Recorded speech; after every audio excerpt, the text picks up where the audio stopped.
me 1 second, she was There very you low. Right? She's not afraid to use it. Let's see. So yeah, I just want to raise this.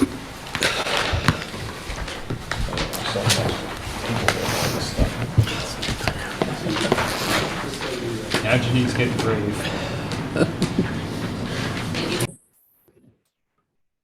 Hello.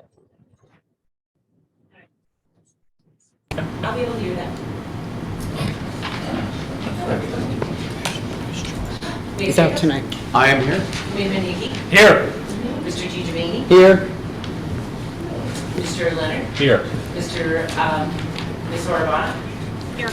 Ms. Walter, Mr. Walter, I'm so sorry. We always thought about it. He's present. Tough crowd. Here. Ms. Christie? Here. Chairwoman Gutschall. Here. Adequate notice of this meeting of the Bedminster Township Land Use Board was filed with the Township Clerk, sent to the Burgersville News and the Courier News and to all subscribers, and posted to the Township Municipal Building, 1 Miller Lane, Bedminster, New Jersey, on January 6, 2022. Please stand for the flag salute.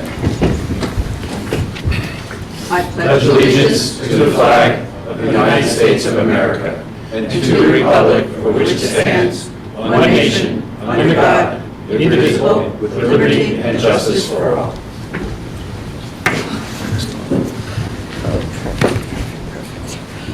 I will open it up to the public for anything that they'd like to talk about that's not on the agenda. So we'll check Janine, check online. No, this was us and Rich just joined us. Okay. And Frank's here too, I see Frank. I just saw him. Yep, good, okay. Seeing no one, then we will close it to the public. And we have some homework to do here. We have our minutes to approve from February 3rd.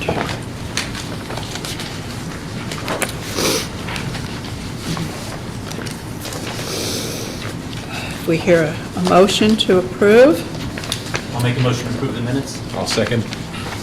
all in favor? Aye. Anyone need to abstain from February 3rd? I think I have one that I was missing. You were absent on the 3rd. You were, yes. No, you were absent on the 10th, I'm so sorry. As was Lou, so Steve was absent on the 3rd, so Steve. Mr. Steve. Our Steve. Okay. Mr. Steve? Right. Okay, so anyone, oh, so we just have Kathy to recuse? That's On the 10th. on the 10th, but not the On 3rd? the 3rd, yeah, it was just Steve. Okay, Yeah, I'm the 10th also. Yes. okay. So, well, we're doing the 3rd right now, so, okay. So minutes are approved for the 3rd. So now we need a motion for the 10th. I'll make the motion. Oh, That's the one you weren't here. I'll make a motion for the and I'll second. All in favor? And that one will be Lou and Yeah, that was- Aye. And we were not. We were, yes. That was Board of Adjustment. Okay, so those minutes are also approved. All right, now we have 2 resolutions. We have Lamington Farm Golf. If you've looked at that resolution, it's, Lamington Farm. We need a motion for that. So moved. Second. Roll call, Janine. Mayor Jacobs? Aye. Committeeman Hickey? Aye. Mr. Travellini? I think his mic is working. Rich is Aye. Thank you. Oh, Rich is Leonard online. Absent. Mr. Leonard? Aye. Mr. Giovanni? Aye. Ms. Orbana? Aye. Mr. Walter? Aye. Mr. First was absent. Ms. Christie? Aye. Chairwoman Gutschall? Aye. Resolution is approved. And we have a resolution for Oaks Developers. We need a motion. So moved. In 1 second? I'll second. Yep. Roll call? Yes. Mr. Travellini? Aye. Mr. Delius is absent. Mr. Leonard? Aye. Mr. Gigi was not here. Ms. Orvana? Aye. Mr. Walter? Aye. Mr. First? Aye. Chairwoman Gaccho? Aye. Okay, resolution has approved. Okay, Paul, we have some things for completeness. I'm sorry, I just skipped the meeting. Oh, okay. Siegelman Estate, Siegelman, they were incomplete. They submitted an application without the checklist that has since been resubmitted. I would anticipate that they will be complete and probably here in April. But well, I will get a letter done on that. Okay. See you in April. are we ready to schedule that yet, or? Let's try to Let's go. schedule it next week, because we're meeting again next week. I'll have a chance to look at the plans by then, and next week we'll set a schedule. Yeah, tentatively, I told them April 7th was open, so. Well, they have to notice too, right? They have time to notice? Yeah. Okay. And And, Gladstone Bank, that's on for next week. They are complete. I have not gotten the letter done yet, but they are scheduled for next week. We've done the notice. Okay. And my report that'll come out will address the completeness first and then the technical. And Paul, that's, P-PAC Gladstone is zoning board? Yes. Yeah, yeah. Siegelman is planning board, is not board. Oh, that is planning, okay.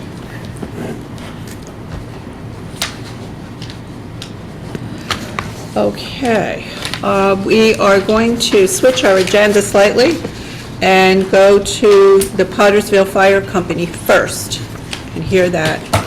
So, you will recuse yourselves, and I'll see you in a little while. Sounds good. Let us know. Good evening. Michael Hi. Osterman appearing on behalf of the Pottersville Volunteer Fire Company. The fire company owns property located at 8 Havermorny Road, Lot 2, Lot 3. That lot comprises about 4/10 of an acre. It's, located on that lot is the Pottersville Fire. Right. The fire company has applied to this board for a variance to allow a 350 square foot addition to the front facade of the building. That addition is required in order to better accommodate fire company's vehicles. The variance that is required is from section 405(3)A of the Township's land use ordinance pertaining to maximum building size in the BM zone, which is 5,000 square feet of total floor area. The existing firehouse building has a total floor area of 7,735 square feet, and the proposed building will be 8,082 square feet. In addition to that variance, the applicant is requesting a site plan waiver. As you will see, the area where the small front addition is proposed is already improved with impervious coverage. No additional impervious coverage is proposed on the site, and no site improvements are proposed other than the building addition. So we think that the site plan waiver can be granted. The way I'd like to proceed this evening is to call one witness, our engineer, Mr. Kennedy, who lives on design, who will present the plans, assess the specifications for the variance, and the site plan waiver, and address the professionals' reports. Okay, With that, Yes. Mr. Kennedy. okay, very good. Thank you, gentlemen. Please, do you swear or affirm to tell the truth, the whole truth, and nothing but the truth to help you God? I do. Thank you. State your name and address to these businesses. Certainly. Ronald Kennedy, 265 Main Street, in Gladstone, New Jersey. Thank you, Mr. Kennedy. And we'll just confirm for the record that the board recognizes and accepts Ron Kennedy's qualifications as a professional engineer and a professional planner. Please go ahead, gentlemen. Mr. Kennedy, before you present the plans for this project, would you tell us why this building addition is being proposed and why it's necessary? Certainly, and I'll go through the architectural plans that are there, but essentially it is a 8-foot bump out in the building. And I say bump out, it gets 8 foot closer to the road along its frontage. Currently, there's 3 bay doors that are along the front there. And the intent here is to move it out 8 foot closer to the roadway. It'll still comply with the front yard setback. And the primary reason for that is to get height within the existing apparatus bay. Currently, like any one of our garages, you have a ceiling that's there, and the apparatus or the garage doors come up on a rack or tray that's below that ceiling. That building was built in 1955. Older standards, fire trucks got bigger, and instead of doing a whole rework of the building, this is a way to keep the integrity of the building, only bump out 8 feet, and you have a roll-up garage door for each of those that'll actually be in the roof of this addition, a little shed roof.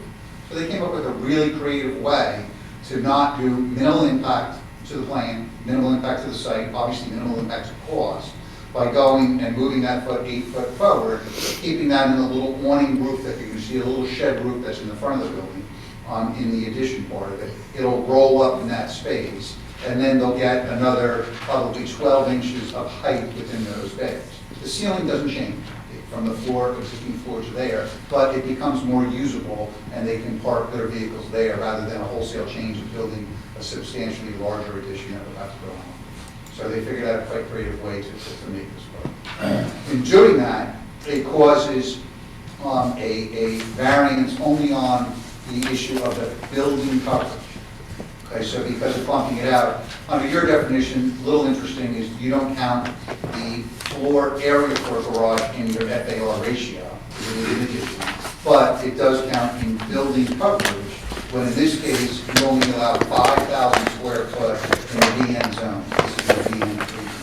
So in doing that, we're exceeding the 5,000 square foot, and as Mike said, it's just over 8,000 square foot total floor area. We're going from 700 to something, it's only 7,700. So it's only a 275, I just want to get the right number here. 347 square foot. So it's a modest addition along that front. Architecture is going to look better because it's not going to be just one wall now. You have this awning, the shed roof that you see in the architectural plan. And then the 3 garage doors will be replaced with 2 garage doors, and they'll be 8 foot closer to Applebee's Road instead of that. But it's better, we still need the setback. 30 foot setback, and we still exceed the 30 foot setback, so we're not asking for a from that standpoint. In doing this, there's outside agency approvals. We're in the Highlands Preservation, so we need an exemption from them. We're going through that right now. With 300 foot of the Black River, the Lamington River, we've gotten that exemption from a flood hazard area standpoint. And the building itself is about 20 foot vertically higher than the river, but we're in the zone. And we'll have other approvals from the Soil Conservation District to the County Planning Board, and we'll have to go to the Board of Health and visit them. So there's other approvals that are there, but essentially what we're looking for tonight is approval for a site plan waiver, because we're not asking for a full site plan, it's a site plan waiver. It's de minimis as far as the improvements that we're proposing here. You, under your section 13502, you allow for a site plan waiver of not more than 1,000 square foot of new impervious or less than 2,500 square foot of land disturbance. We're under both of those. So I say we qualify for that, but it's still your judgment if we need a site plan or site plan waiver. I would argue that improvements are de minimis. It's not changing drainage patterns. It's not any impervious coverage that's required for here. And there's really not much with the site plan that you've seen in the submitted sections. As far as the relief itself, it's born under section 13405 3A. The maximum building size, as I said, 5,000 square foot, and we're over that. The building total now would be 8,082 square foot with the 347 square foot addition. The other interplay is we received in 2009 a variance for floor area ratio. And that would be continuing, even though we're adding these 347 square foot. So there's still debate whether we need an FAR variance in addition to the building coverage. And to me, the proofs are the same, so Tom can look at that too, whether we need that or not. That's debatable. We're not adding floor area under your floor area I'm ratio. satisfied. You don't have to go on with that, Ron. I'm satisfied that the reason we're here at the Board of Adjustment is that This is now a site plan, or actually a site plan waiver to amend a previously approved site plan that came with a FLIR ratio variance, which is a D variance. So an amendment to a D variance would go to the zoning board, not the planning board, even though there's no new FLIR ratio problem. The prior approval was based upon that FLIR ratio variance. Now you're here and you're going to make sure that anything they propose is consistent with that prior approval and not doesn't violate the negative criteria. Then it's also a C variance for that size greater than 5,000 square feet, but that would have been a planning board variance. So because it's an amendment to an application that was a D variance before, it's before the zoning board. But it's pretty straightforward, and I don't see any running lag rate, but I don't see any significant detriment or problems with this. Thank you. Okay, the board, any questions on the board? Would it have to go before the historical? Yes, yeah, Tom Anderson's here from the fire department, and they have that scheduled, I think, this month, to go before the start, because it is in the STAR zone, and we're modifying the exterior structure, so. it would- Any other from the board? No? Okay, I'll open it up to the public. Have any questions? Just scroll down. Yeah, Have check. the public, but not online, we don't have. No? Okay, I see no one. Okay, if there's no questions, I think it looks There we go. up to you, Tom. Yes, if the board is ready, it's a motion to approve the site plan waiver Easy. and C Yeah. variance of the Pottersville Volunteer Fire Company as described by Mr. Kennedy and subject to the standard conditions and to the review reports, and it's effective this evening, so the applicant can proceed effective immediately upon compliance with all other requirements of compliance. Is there such a motion? So moved. Second. Roll call, Janine? Mr. Travellini? Rich, you're on mute if you're there still. Mr. Travellini? Hi, I'm here. Okay. Speakerphone. Mr. Leonard? Aye. Mr. DiGiovanni? Aye. Ms. Orbana?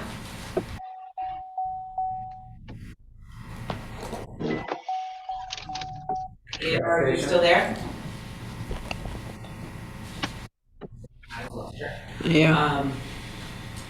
Mr. Walter? Aye. Mr. First? Ms. Christie? Aye. Chairwoman Bennett? Aye.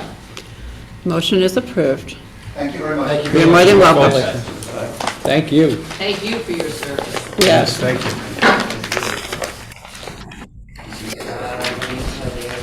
Yes.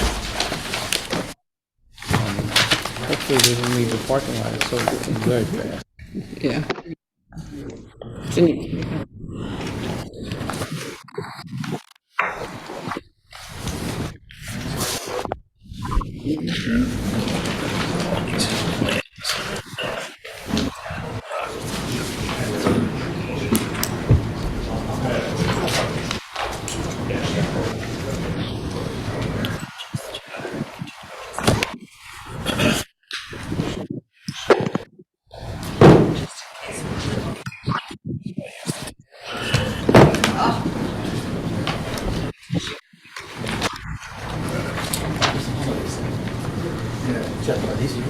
What's that? These aren't yours, are they? No, I think they were meant for whoever was. Mine in the car on purpose. There you go. Now you got two.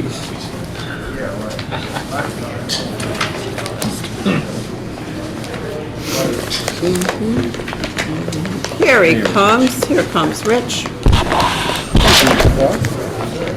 I guess. Good for you in your car. You use your car? I think we need noise canceling. Noise canceling? Couldn't hear any of that. Oh, you couldn't? No. You'll have to tell the expert over there. Yeah, that's our. He's speaking and I'm hearing ruffling papers the whole time. Do you? Yeah. Just so you know, you're a volunteer part of I know I approved something. Yes. I know I'm a volunteer now. You are. Congratulations, that's part of the deal. It'll be in the resolution. You didn't hear that on the microphone?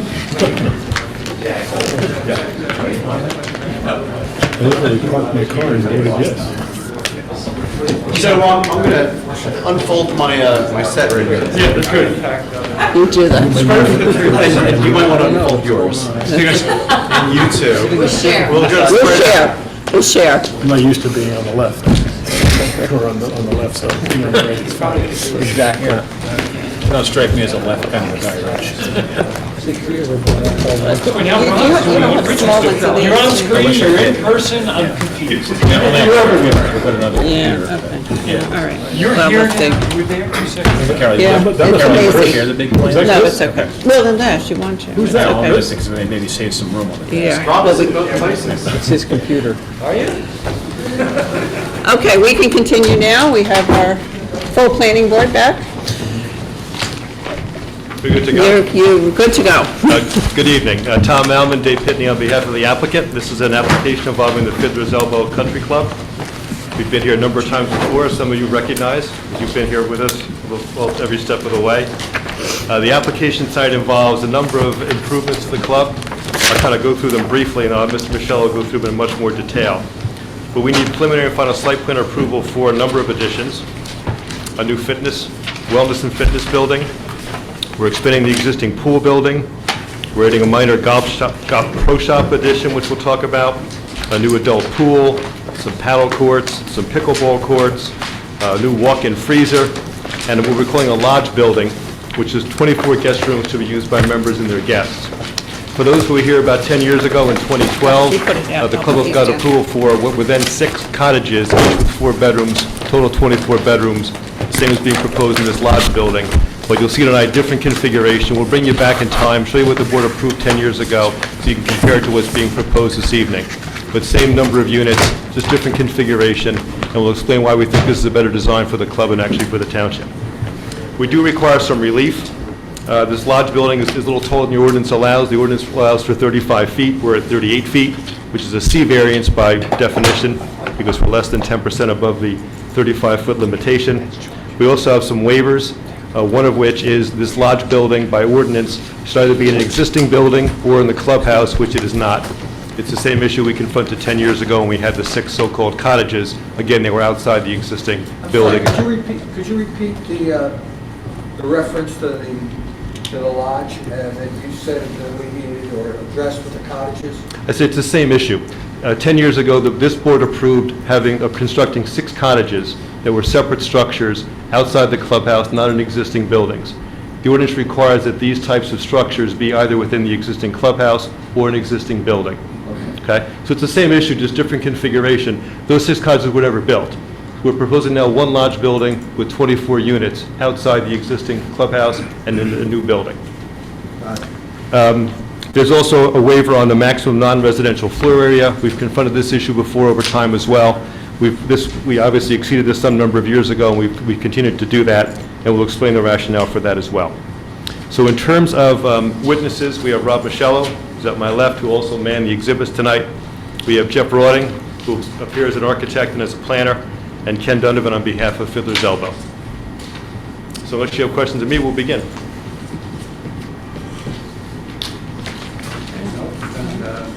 Rob, please raise your right hand. Do you swear affirm to tell the truth, the whole truth, and nothing but the truth, so help you God? I do. And please state your name and address, spell your last name, and give us the business address. Robert Moshello, MOS-CHELLO. My business address is 265 Main Street, Glasgow, New Jersey. Terrific. Here to hear his credentials? No, thank you. But I do want to, before we start, I just want to help the board with something that I think is an important policy aspect of this. Could you bring your mic a little closer? We can't hear you. Sure. Sorry, my voice too. So, this is not a use variance. This is not a Board of Adjustment case. It's a planning board case. But it has a seminal or important policy issue for you because although they have approval for 6 cottages of 4 bedrooms each in separate cottage buildings that were approved, as Tom said, in the 2012 approval, now they're amending that, or amending the plans in general. And the ordinance for golf courses does allow cottages with limited restrictions, but as Mr. Malman explained, they're supposed to be in the clubhouse or in an existing building. To get permission to not have them there, an applicant needs to ask for a site plan exception from the standards of the golf course ordinance, which is an allowed use, but a design standard says for newer ones, modern ones, put them in the existing buildings. These are the guest units, the guest cottages, for overnight accommodation, kind of like a hotel room, but for the guests. You have to deviate from that standard of it's not a conditional use, it's a permitted use with design standards. So in a way, it's like sometimes you have a design standard exception for parking space size or parking space number, similar design features, but this is a design feature specifically for golf course cottages. And so I want you to be aware of that when you hear this case, and then be conscious of this relief that you grant here does relate to that ordinance, which envisions people, golf courses, putting cottages or units, overnight accommodation units, in their existing clubhouse first, and existing building second. Just to put it in some context, it used to be that you didn't have to put them into existing clubhouse or existing structures. In a prior draft of the prior ordinance, you could put them on new buildings, but that ordinance was amended to say, try to design it in such a way that it goes in the building, the clubhouse, or an existing structure. And sometimes that was done, for example, in sort of accessory structures that are on that property. So what is the purpose of that? You'll be the judge of that, and you'll hear from the witness about that subject and realize it may affect other golf courses. This concept may affect other golf courses as well. It doesn't mean you're automatically going to grant it somewhere else. You're focused on this case. So it is a discretionary act. It is a site plan exception. The standards for that are something you're familiar with, but just basically demonstrate that it's impractical or creates a hardship to comply with the strict and little enforcement of the ordinance. It's not quite a hardship C. It's like the hardship part of a C. Doesn't have necessarily a negative criteria attached to it. But I do think this is an important policy judgment by all of you as a majority. Thank you, When was Tom. it changed? When was the ordinance changed? I think in the early 2000s. It was just that there had been a prior ordinance that allowed you to have more cottages and have them new, and it was changed and updated. The standards of golf courses were modified. And I'm saying, by the way, that you don't have the discretion, you do. They will explain their case and we'll hear it. So, by the way, there's another standard which says clubhouses shall be no greater than this size. And technically their clubhouse is at a size that is greater than that size that's been approved. So theoretically, that's an issue if we said to them, please put it in the clubhouse, there's a size of clubhouse issue that would be triggered by that, okay?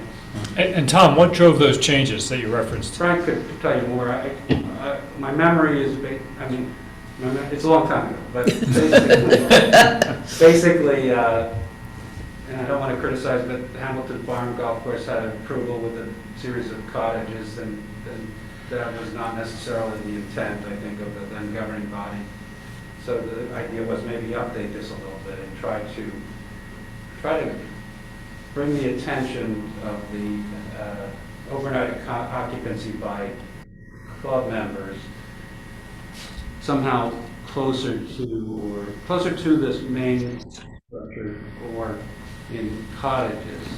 No. Keep it off focused, you mean, on, I think so, and we're really trying to get them to use the existing structures, keep it looking like it looks. Now, that doesn't mean. That was it. That was the whole thing, Tom, you're right.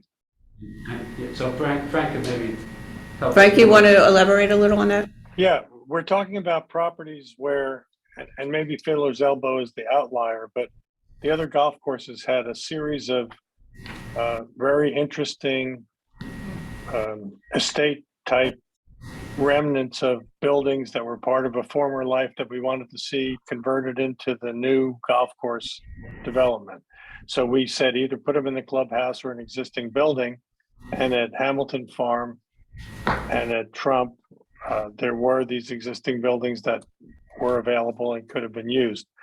Not exactly the same thing at Fiddler's, and that's the application we're hearing tonight. So I think in part, if you're trying to synthesize why did we do what we did and how much does changing that here hurt, I think the question is a largely visual character element question, meaning if I'm driving by any of those golf courses from the, what do I see from the street?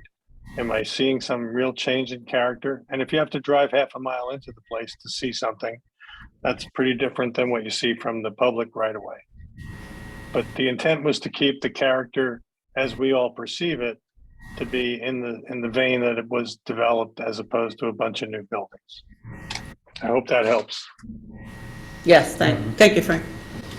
And we'll certainly, Frank, what we had previously approved was these individual cottages along the road coming in from the highway, right? He'll show you that, yes. Yes. we have an exhibit that shows that, and we'll explain why with the design's changing, and obviously Frank's point is well We taken. mostly just want to make sure you're aware of this is what they're here for, how it relates to some history. No, you decide. Those approvals have no force and effect now. They expired. Actually, Tom can take his position. They have continued to update throughout the years because they've been here for many amendments. Their site plan is probably still in effect for the 6 cottages, 4 bedrooms each cottage. And for many other things, by the way, some of which are built and some of which are still potentially buildable in the future, as far as I understand. But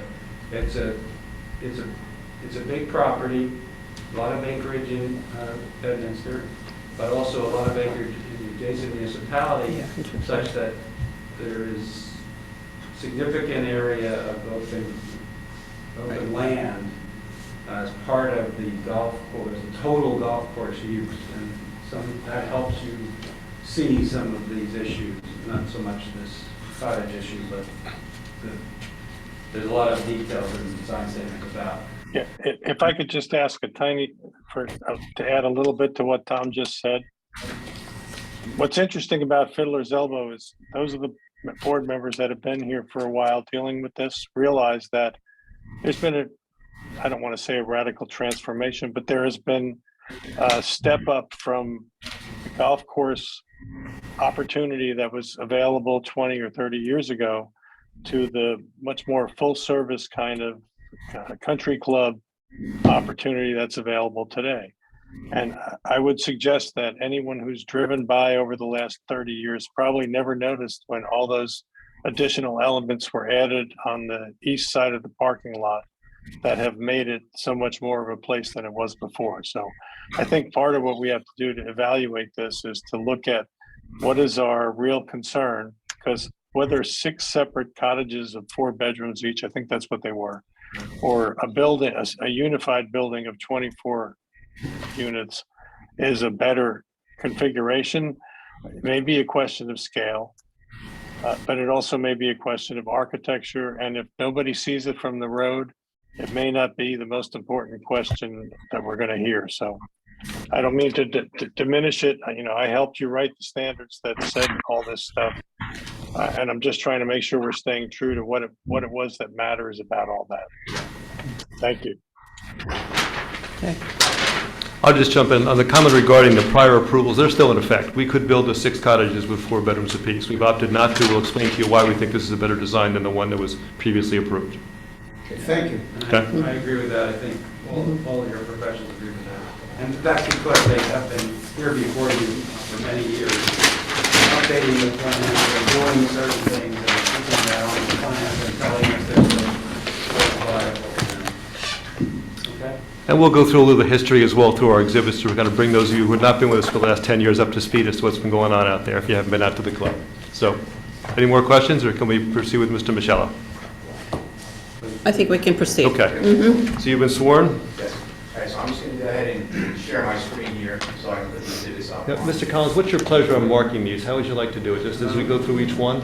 Yeah, if anything new, so you can mark them all, but basically I'll lay one, and just, if you have a group of exhibits as one, just keep it as a group. Yeah, I think as we go through the architecturals, we'll have a number of exhibits per building. It might be helpful to handle them. Okay. Can we turn the TV just a slightly, Kathy can't see, this end can't see, if we can, just slightly, yeah. Is that better? Okay. When you can, please provide the name with the electronic copy. I could care less about the details. Okay. We provided some, on the website, 6 copies here. I'll refer, I'll note them as A1, A2, A3 as I go through them. Can you blow this up a little bit or not? Okay, so this is A1. Just tell us what this is, Mr. Michello. The first exhibit I have this evening, we'll start off with, it's called aerial exhibit. It's dated March 3rd, 2022. This will be exhibit A1 for the record. And what we're looking at here is the 2020 state aerial that was recently flown. And this is basically the Bedminster property that comprises the Philadelphia Golf Club. It's outlined in yellow, and that orange line you see on the left side of the screen here, that is the municipal boundary line and the county boundary line with Reddington Township and Hunterdon County. So this property is actually 2 different parcels. The Bedminster piece, which is 118 acres of land, which is basically the dark green area you see here on the screen. I'll zoom into it a little bit. And then the Reddington piece, which is just over 400 acres, it's actually 414 acres in size. And that comprises the other side of the golf course, which basically is the remaining golf holes. There's 9 golf holes in Bedminster, and then there's the remaining golf holes in Reddington Township. There's 3 courses in total that comprise the golf course. And then also in Reddington Township is their maintenance building and wastewater treatment plant. But the majority of the buildings and where the activities take place that are not just golf related, but also related to the club itself, occurs in Bedminster Township. And just some other landmarks. Route 78 is on the top side of this plan, runs east to west. Rattlesnake Bridge Road, and the main entry comes off of Rattlesnake Bridge Road, and you have the main driveway that comes into the site. So I do want to point out that 118 acres was actually larger. Back in 2012, when we got the prior approvals, this L-shaped piece of land here that you see running along River Road and Rattlesnake Bridge Road, that L-shaped piece of land was actually subdivided off and donated to open space as part of the prior application. That created the remaining 118 acres that Fiddler's Elbow took a title to at that time, and subdivided the rest, put that into open space as part of that prior application. So it won't be developed? It won't be developed, correct. It will remain in perpetuity in open space. Also, while not shown on this plan, on the site plans that were submitted, we identified a series of environmental constraints. The Lamington River runs, right along the municipal boundary line and the county boundary line here on the property. And there's a floodplain associated with that. There's a 300-foot riparian zone associated with the Lamington River. And then there are some wetlands on this property as well, both associated with the river and up in the wooded area just to the east of the river. Those are all shown on the environmental constraints plans. And there was a comment about the LOI for the property that was updated. It's valid for 2023 for the property. So that was recently extended by the DEP. In terms of, I mentioned some of the previous approvals that occurred. We started back in 2012, and the town pointed out, basically revising the entire campus and changing around all the development that occurred there. And there was a series of additional approvals in 2013, 2015, 2016, 2018, and as recent as 2020 that modified some of the smaller elements on the campus itself. And I'll go through all the details of those elements in a moment. But those approvals have basically brought forward the site plan approval for the property and has kept some of the other elements that are not constructed yet. I'll point those out as well that are still current in terms of their approvals. I'll just note that if you've been to the club, that really is a transformation of the club from was a corporate membership only way back when, and now it's more like a typical country club with more amenities for families, which you'll see as the plan unfolds. My next exhibit is entitled Core Area Aerial Exhibit. It's also dated March 3rd, 2022, and I'll call that A2 for the record. Basically, what I've done here is I've just zoomed in to the aerial that I just had up on the screen, just to kind of call out all the different elements that the club has built over the last couple of years out here. And I'll start off, actually we'll come in off of Rattlesnake Bridge Road. This is where the main entrance was and still is.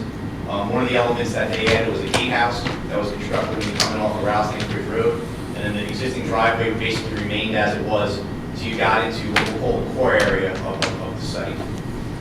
And the existing clubhouse was modified with some additions to it. The main entrance is still the circular paver area in the front here, but there was an addition for a kitchen on the north side. The banquet room was renovated.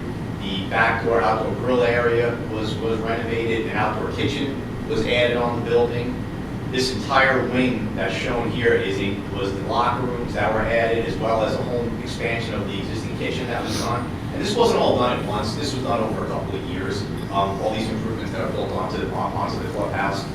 To the south of the clubhouse. If I can just on one point, Mr. Michelle. Yeah. Mr. Collins noted that the clubhouse, with all those various expansions, exceed what the ordinance allows for its total square footage. Is that correct? Correct. The ordinance allows for clubhouses in the golf zone is 30,000 square feet, and this clubhouse actually totals I have on my plans. Just for reference purposes, and, we're not expanding it on this application, but it totals 66,885 square feet. Even the existing clubhouse before we did the additions was over 30,000 square feet at the time. So all these additions were added to the clubhouse and built over the last couple of years. Then below to the south of the clubhouse was the pro shop that was added to the site plan. That's and that's where also there's also a starter shack in there as well. I'll get to that on the new application. The parking lot, of course, was completely redone. This was completely reconfigured and totally different from what was originally out there on the original site. To the south of the parking lot is the car storage building, which was added to the site for the golf cart storage. There was a fitness building that was ultimately added in one of the prior approvals. And then moving on to what I'll call the pool and racket paddle complex. The existing pool building, which has locker rooms and a grill area, was constructed. There's two pools out there today, the main pool, and then there's a smaller kiddie pool / head area to the south of that pool. There's a playground area, and there's extensive patios around the pool space that have been constructed. There's an outdoor bar area and bocce courts that was also constructed as well over the last couple of years. And then there's some lawn space around there also. And then going to the east of that, we had 4 paddle courts that were built, the paddle hut building to support those courts. Those courts are lighted.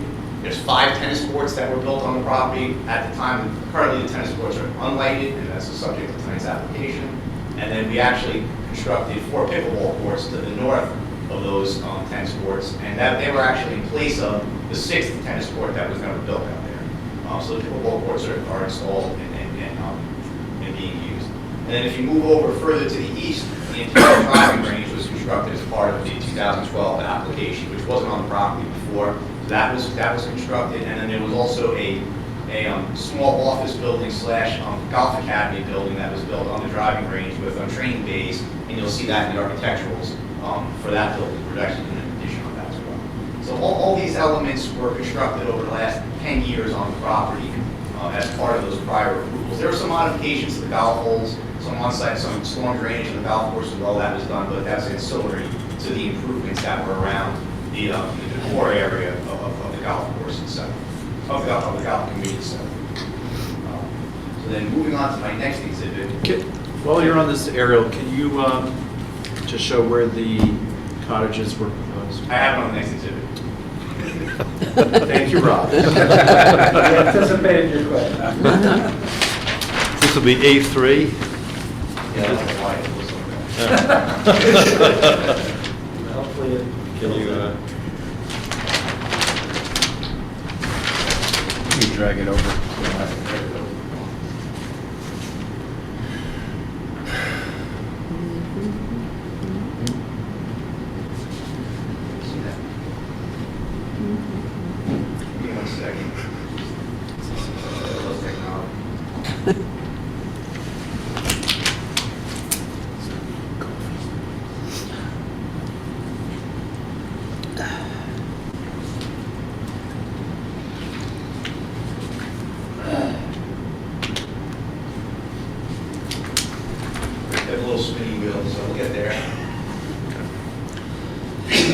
While we're waiting for this to load, I'll give you the title of it.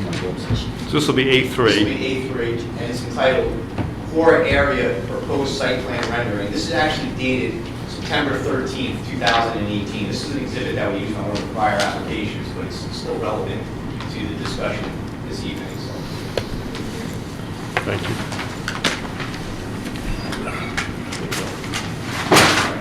So, on this exhibit, what we've shown here is we've shown a couple of the elements that, and I'll point them out one at a time, that were approved, but were still not yet constructed on the property as of 2022, and I'll zoom into them. We'll start off with the clubhouse, just for the purposes of this discussion. There was a small entry hall and porte-cochere that was supposed to be built on the clubhouse building. It counted for a few hundred square feet of additional floor area. That was never constructed, and it's been since then taken off the plan. So that wasn't built. There was also, originally it was called the proposed tennis pro shop building. This was just to the north of the pool building and the pool complex area. This building was approved. It was about 7,000 square feet. It also wasn't constructed. And you'll see in tonight's application how that's been changed now into something different for the purpose of what we're trying to do going forward. There was also a future family area that's outlined here in dashes on the plan for the pool area. This was a series of cabanas and patio space that was to be for the pool area. It was called future family area, but it was still an addition. And that's now been, when you see the new pool layout, we reconfigured that space to go around the whole pool area. But that was also approved and not constructed. And then lastly, the items that we're talking about, these 6 cottages. And I'll start Well, with the tennis court as well, you can just talk about, 'cause the 6th tennis court that you see here was converted into the 4 pickleball courts. Right. So it was constructed just in a different configuration, actually just parallel, perpendicular to these 3 courts. got it. So there's 6 cottages that we had on the prior plans that were approved, 4 of them that were along the main entry drive coming into the site. And as Mr. Mallon pointed out, each cottage had 4 bedrooms in it in terms of the use, and there was a common area in the middle, small kitchenette type space and gathering space inside each of those buildings. So we had the pods of 2 buildings here with their own parking spaces off of the main drive, and then there were 2 more cottages on the south side of the pool floor with its own parking shown here, adjacent to the tennis courts. Can you just zoom out for a second so we can see it in context of the entire site and how close it was to the entrance? Right, so these 4 cottages were almost in line with the entry coming in off of Rattlesnake Bridge Road, and the other 2 were tucked away behind hole 4, adjacent to the tennis courts. And those are the original approved locations of those cottages. And we carried them forward through all the various applications. And just for context, the 6 of those cottages, in terms of floor area, and I'll get into this a little later on as well, total about 20,460 square feet. And that was- They're about 3,500 square feet each, Bob? It's approximately, yeah. But they were 1 story. They were slab on grade, 1 story. They were about 28 foot high with the roof peaks and everything, because there were vaulted ceilings in them and so forth. But they were a decent sized cottage for what we were proposing for the use here.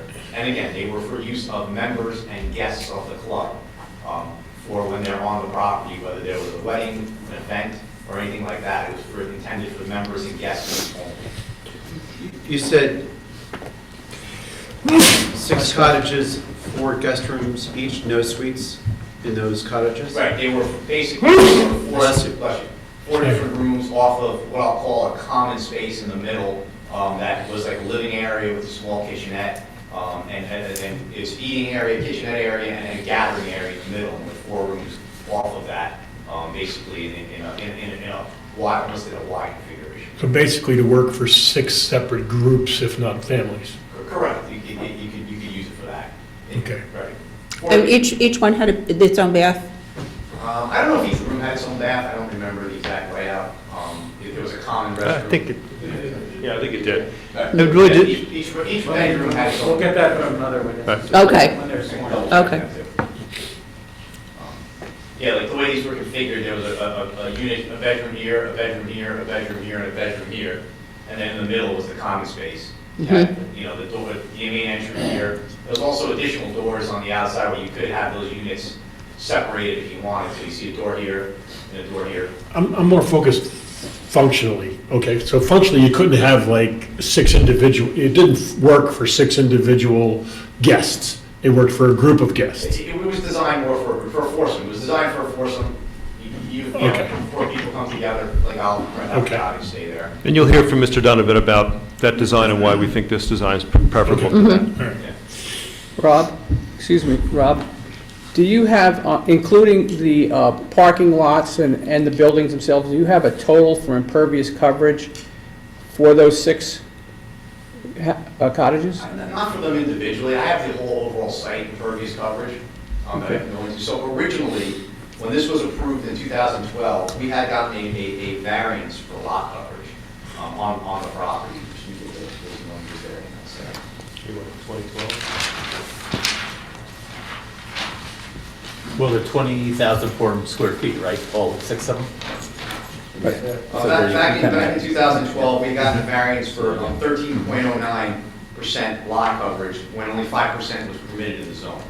And one of the reasons for that variance was to keep in mind that this property, while it's only 118 acres, it had 414 acres in Reddington Township. So if you put them both together, you know, the coverage would have been under that 3%, but because you have you only have 118 acres in Bedminster, it was granted at 13.09%. That was based on the full build out at the time. So the question I have then is, all the impervious coverage, including the parking lots, drives, buildings, you more or less want to do away with that and put that space or add it back to the lodge? Yeah, by consolidating the buildings and the parking, and you'll see this in the next exhibit, we actually reduced the lot coverage on the property. Okay, Because that's what I was trying to get at.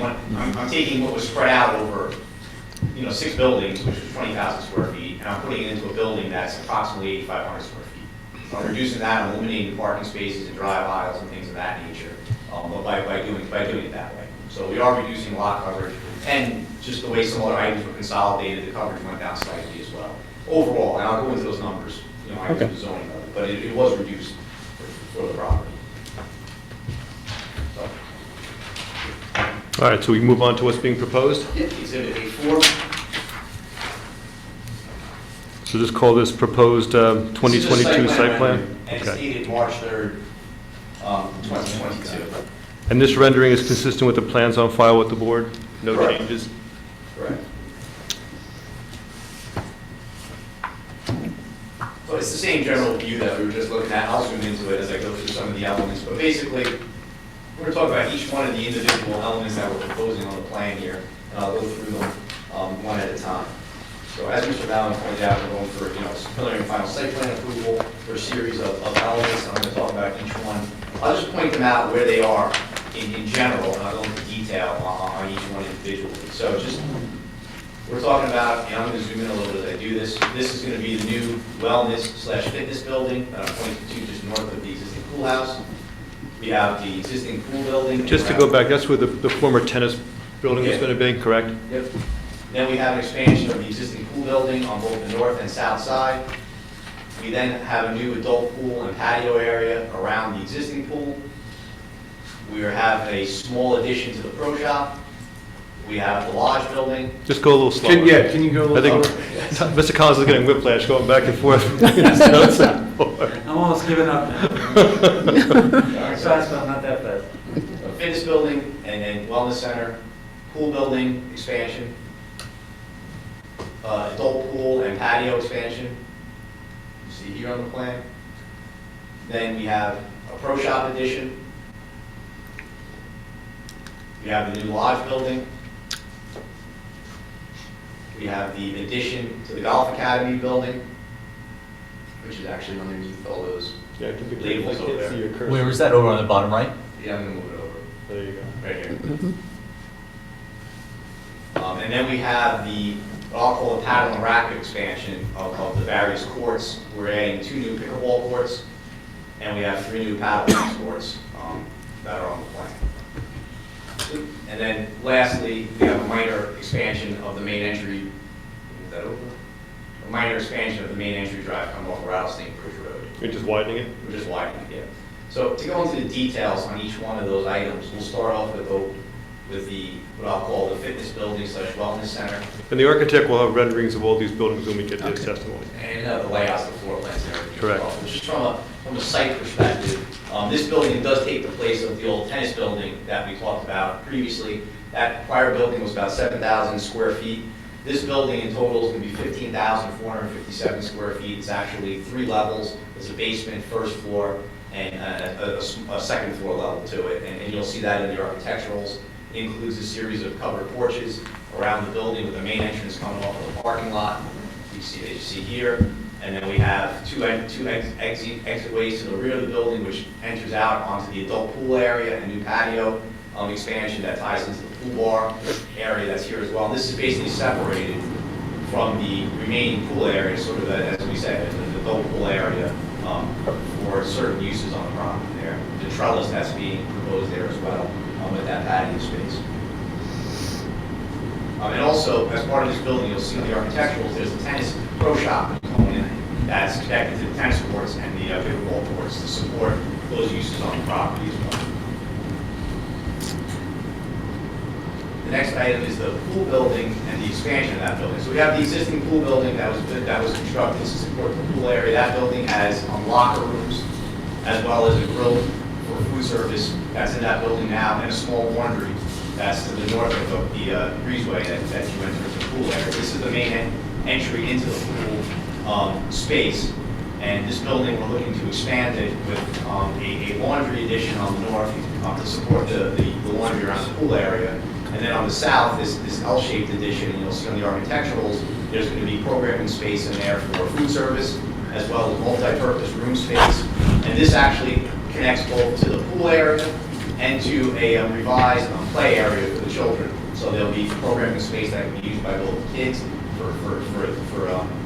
I'll say I don't say camps, but for different programming there, as well as that goes out into the pool area as well for utilizing the pool space on the property. You'll see the floor plans of that expansion as well. It also has a separate entrance coming in off the parking lot, and because of the building configuration, we have to slightly change the parking lot here and reconfigure some of the curb lines to just effectuate that adjustment to the building. Food service includes, does it include a kitchen? The kitchen's already there, so we don't have to expand the kitchen, we're just expanding the dining area. The dining area right now is really they use a small area in the building right now for that. It's kind of a multi-purpose space. They're going to expand that into the new building and use that for dining purposes as well. Are both buildings full season, or is it only the wellness center full season? Well, the wellness center has a gym component to it, so that could be more of a full season. The pool building, they'll use some of the multi-purpose space in the wintertime for maybe some small eventing type stuff, but the pool itself is shut down in the wintertime. So depending on spillover from the clubhouse, they use that space in the wintertime a little bit. Did you say, Rob, that kitchen out by the pool is a full-service kitchen too? It's more like a grilled style type kitchen. Yeah, because I thought when we approved that. Yeah, that was my recollection as well, Yeah. is that most of the food service, most of the meal, well, I guess there was the kitchen and then food was being delivered over other than the grill. Right, the kitchen there is a smaller grill Yeah. service type kitchen, and then you have there's 2 main kitchens in the clubhouse Yeah. that do full service food. And Mr. Donovan can go into all that level of detail when he testifies. I'm just trying to recall what we had approved previously. Exactly.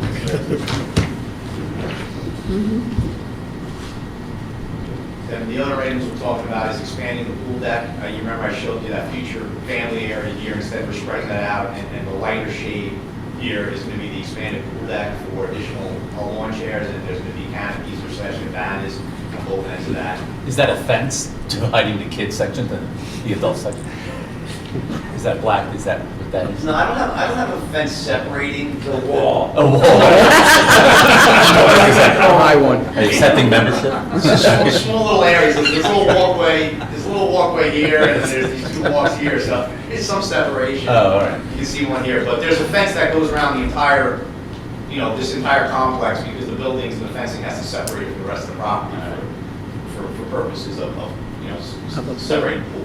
But yeah, there's some limited access points into the adult area from the regular pool area. So yeah, the patios being added as well for the use of members. Then moving on to the Golf Academy building. This building was constructed a couple of years ago, and you'll see on the floor plan, there's 3 hitting bays that are built in this, building right now for use of the members for golf lessons. We're adding an expansion of this building of approximately 1,664 square feet to effectuate another driving bay, teaching bay, and some office space in there as well for golf courses to use. So that's just an expansion of that existing building. Then going on over to the pro shop, we're also proposing a small expansion of the pro shop building, which is approximately 306 square feet. It's really for a starter's office for the golf, with a little patio, with a little covered awning around it, and you'll see that on the architectural plans.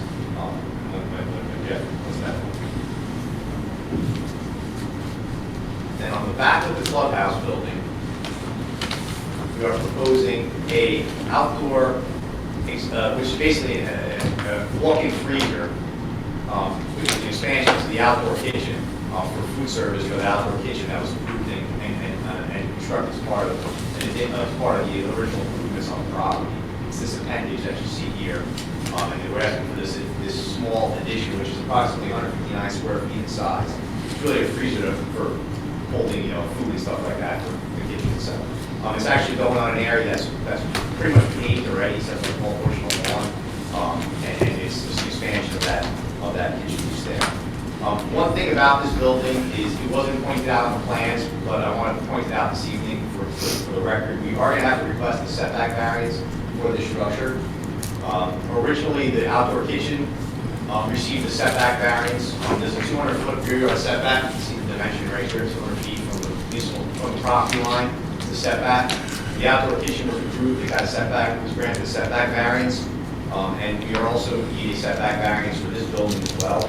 We're going to request a setback of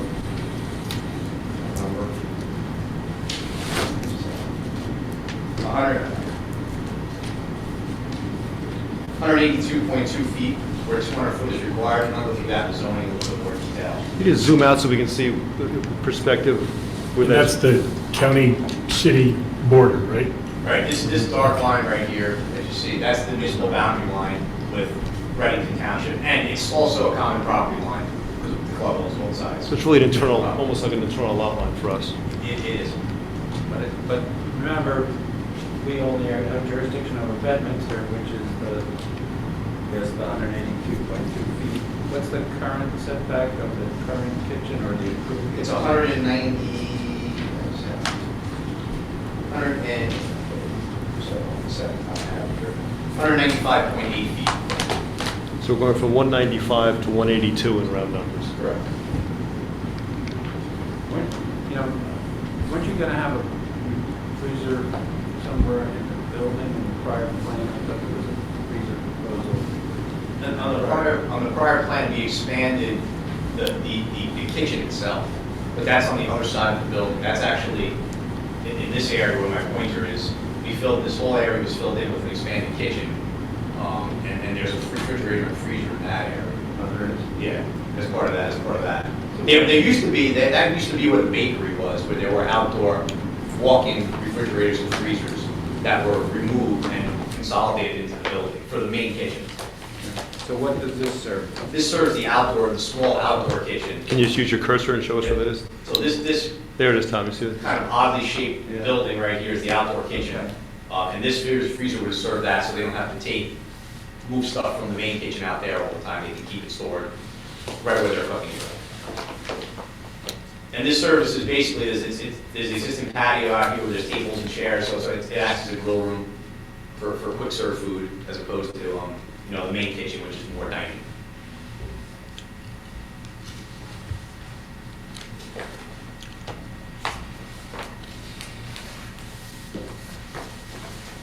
The other items that we're adding, we have the existing paddle tennis courts. We're adding 3 more courts for a total of 7 now.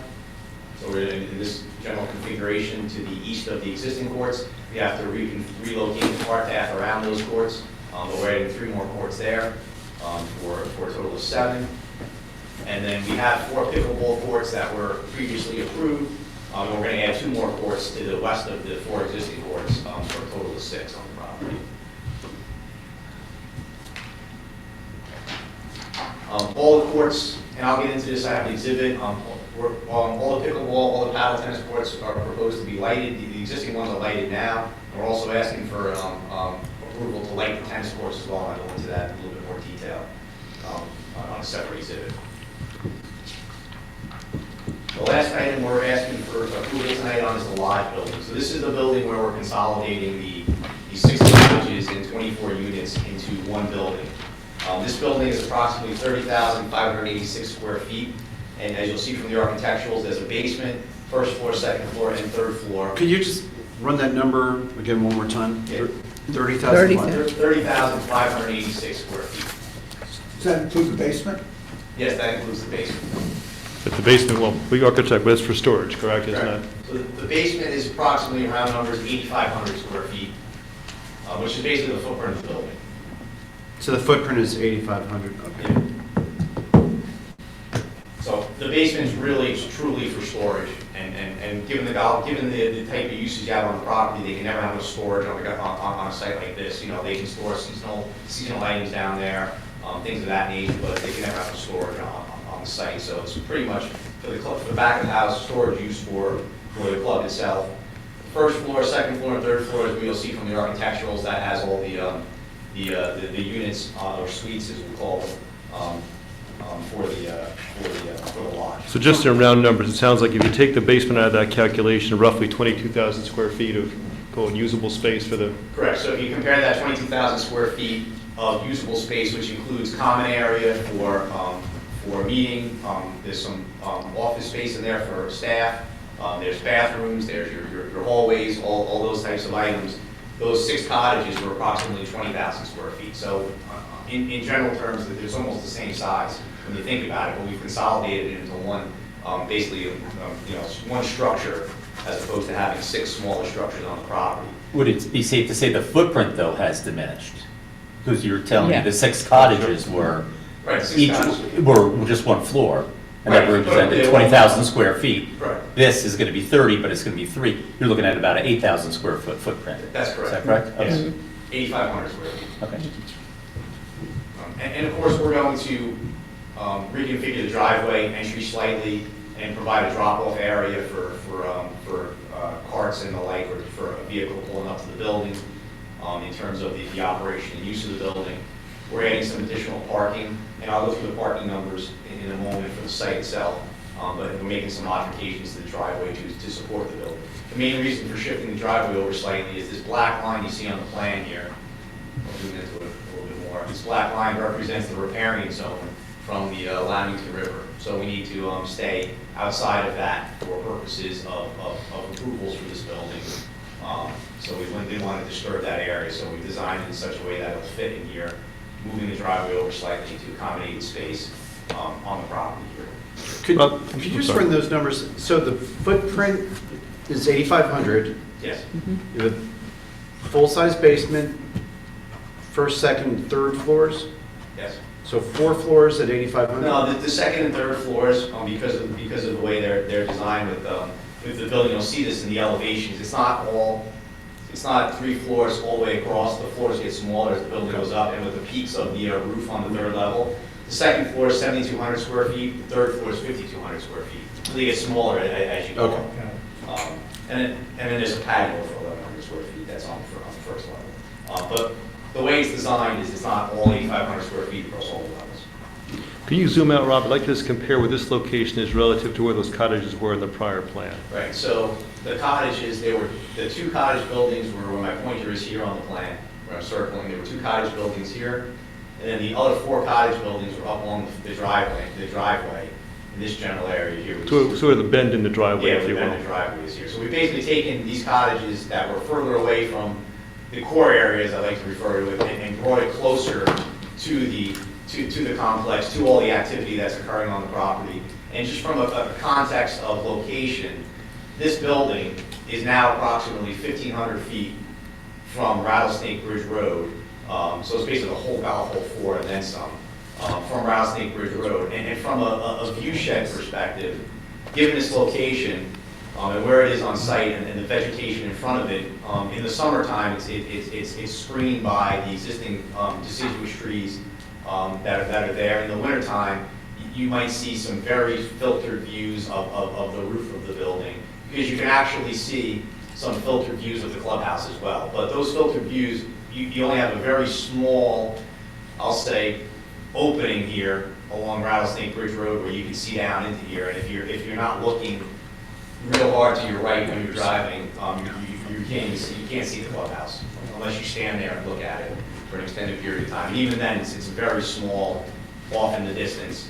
You see the tops of the roofs of the clubhouse building, and you see the same thing on the lodge building. But in the summertime, when the vegetation and the leaves are on the trees, it's not visible at all from off the property. Given the distances, it's very small compared to the distance you're looking at from the road. And just give us a comparison, the 4 cottages that were by the bend in the driveway, so to speak, roughly how much closer was that to the Rattlesnake Bridge Road than the proposed lodge Yeah, building? given the angles, it was probably about 1,000 feet from the road, as opposed to 1,500 feet or more for the building back here, maybe even 900 feet. And it's also the prior cottages were in a straight line view from the entry drive, whereas this is now tucked in to the left. If you look down the entry drive, you would have seen the side of those cottages. It would have been visible, and those cottages are 28 foot tall, so you would have seen the side. You could see the gatehouse clear as day when you look down the driveway. So you would have seen the side of those cottages. Even with the trees that are there, you would have saw the side. But once you go around the bend, it starts getting tucked in to the site, and it really becomes just a filtered view in the wintertime at best of that building. Rob, what about the elevation, the topography? Does the land slope down or away or up or down? It's actually just in general terms.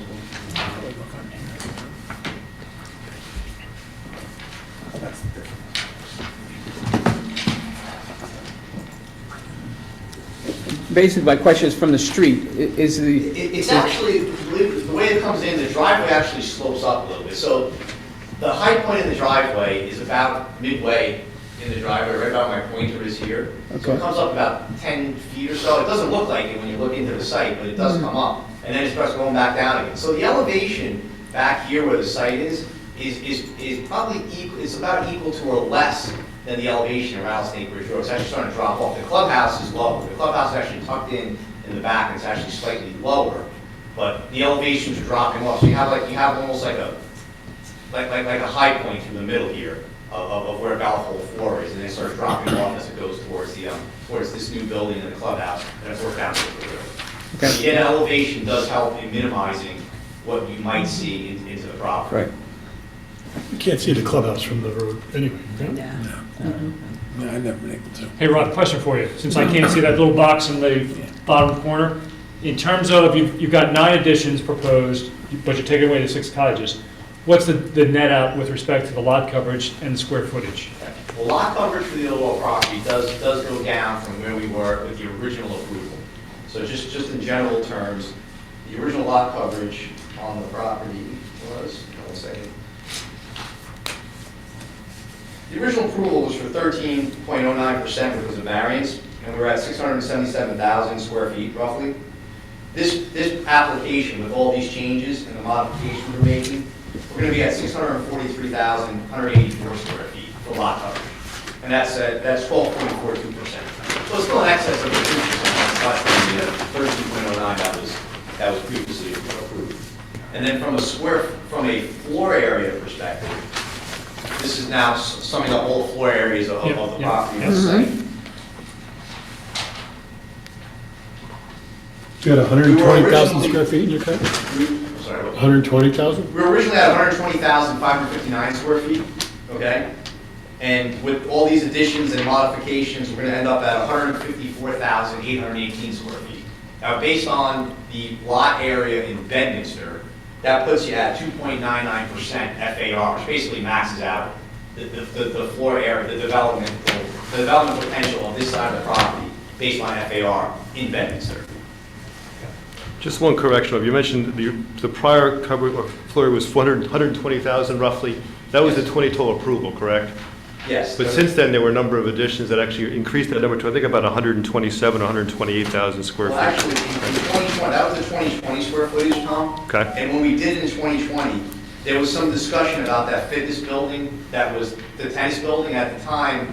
We actually were asked to take that out of the calculation of floor area because of the, I'll call it the tiki bar or a pool bar that was put in there.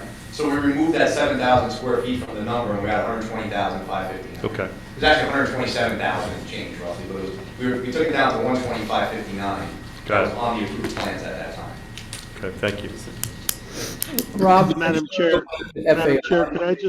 could I ask one question about I think what some of the board members are interested in is the difference between the footprint of all of those smaller buildings and the footprint of the larger consolidated building.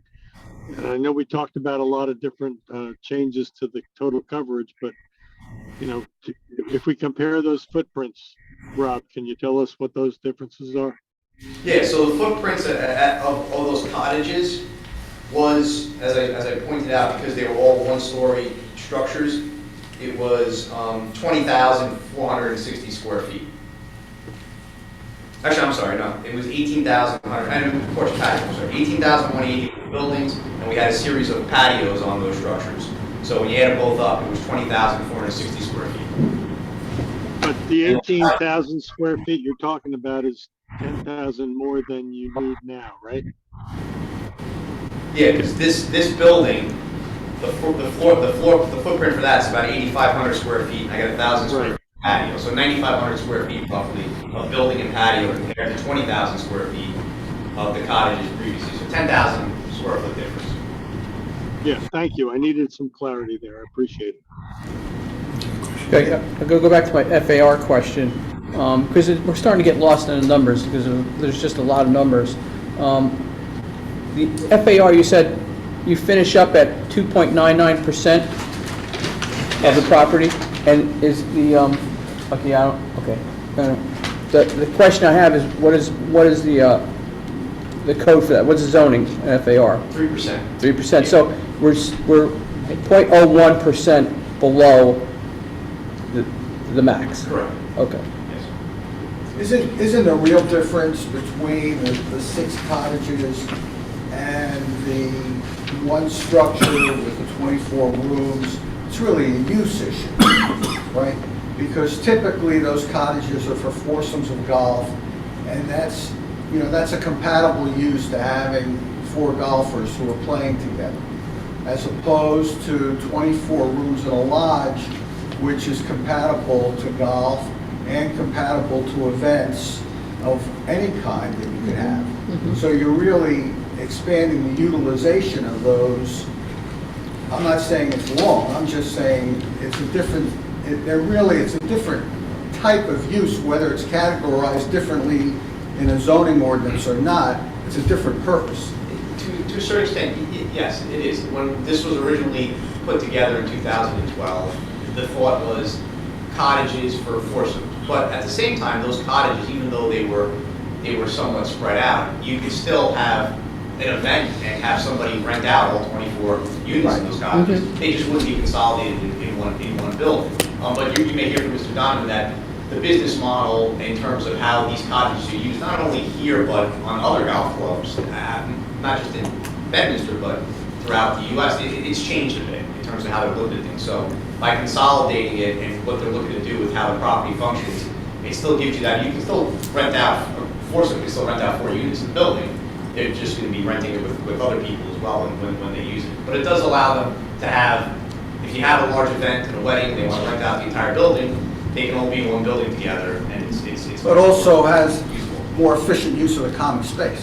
Well, that's the other thing too. For servicing one building from the clubhouse itself, it's a lot easier to do that as opposed to 6 cottages spread out throughout the property with food service and laundry and everything else and housekeeping and everything else that goes along with it. So there is some efficiencies, a lot of efficiencies with that. But the key thing is just for members and guests. That's not changing. That was the way it was before, and that's the way sorry? it's now. It's just for members and guests. That was the same as before as now, no change. Right, that begs the issue of what a guest is. Right? Well, Mr. In other Donovan- words, a guest is somebody that I make a phone call and say I'm a member and I want to book someone in there.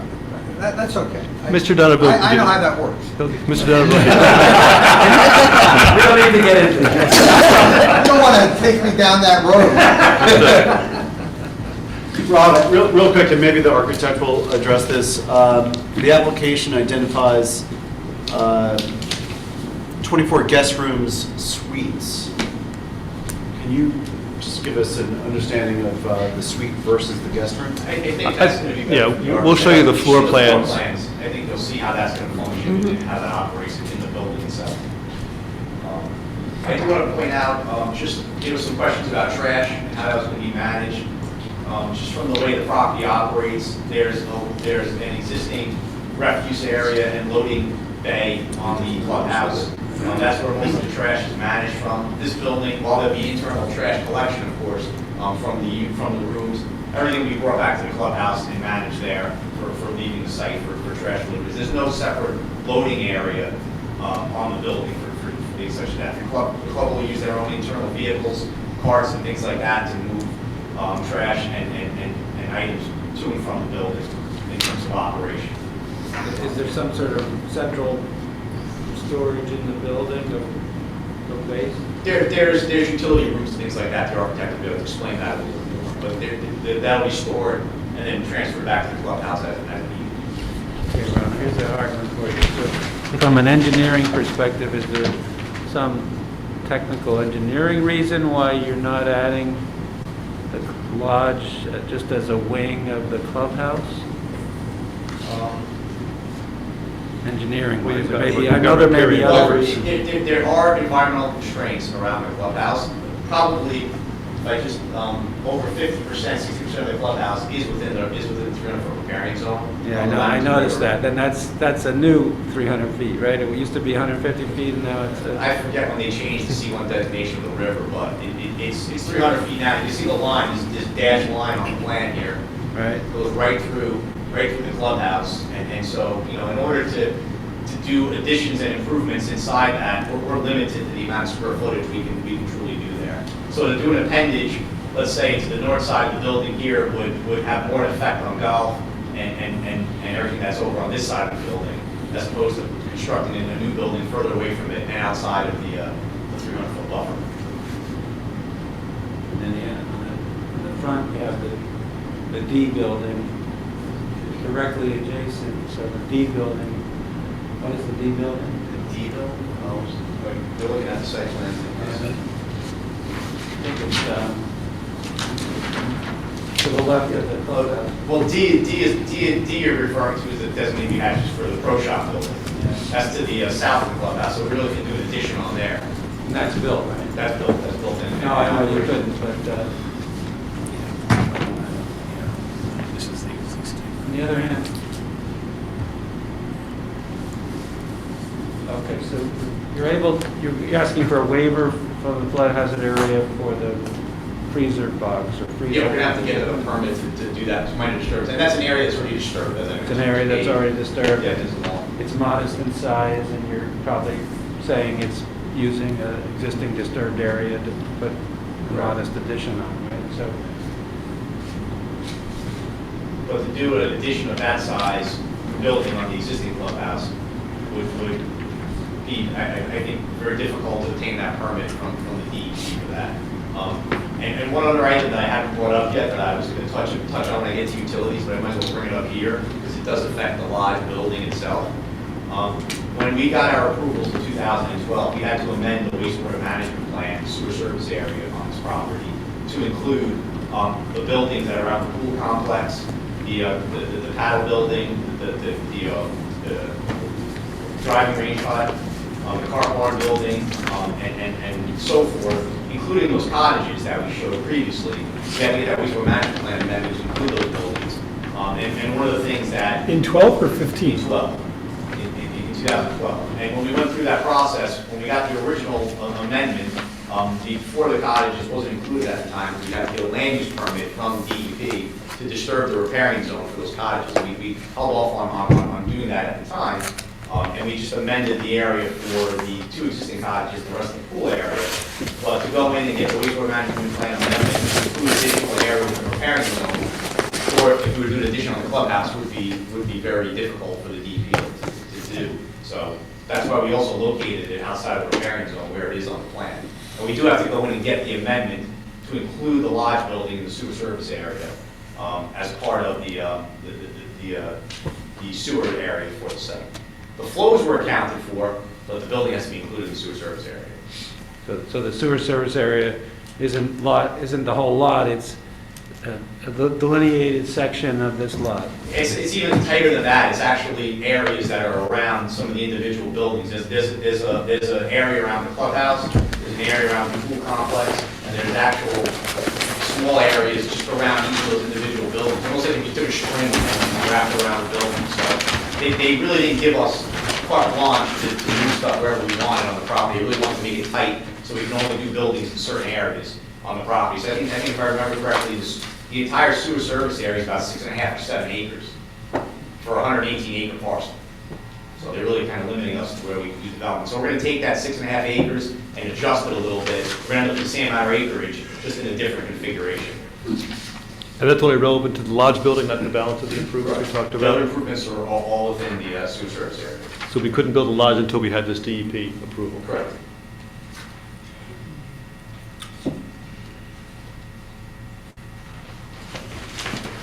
Want to move on to your next exhibit? I'm just going through that in minutes. Okay.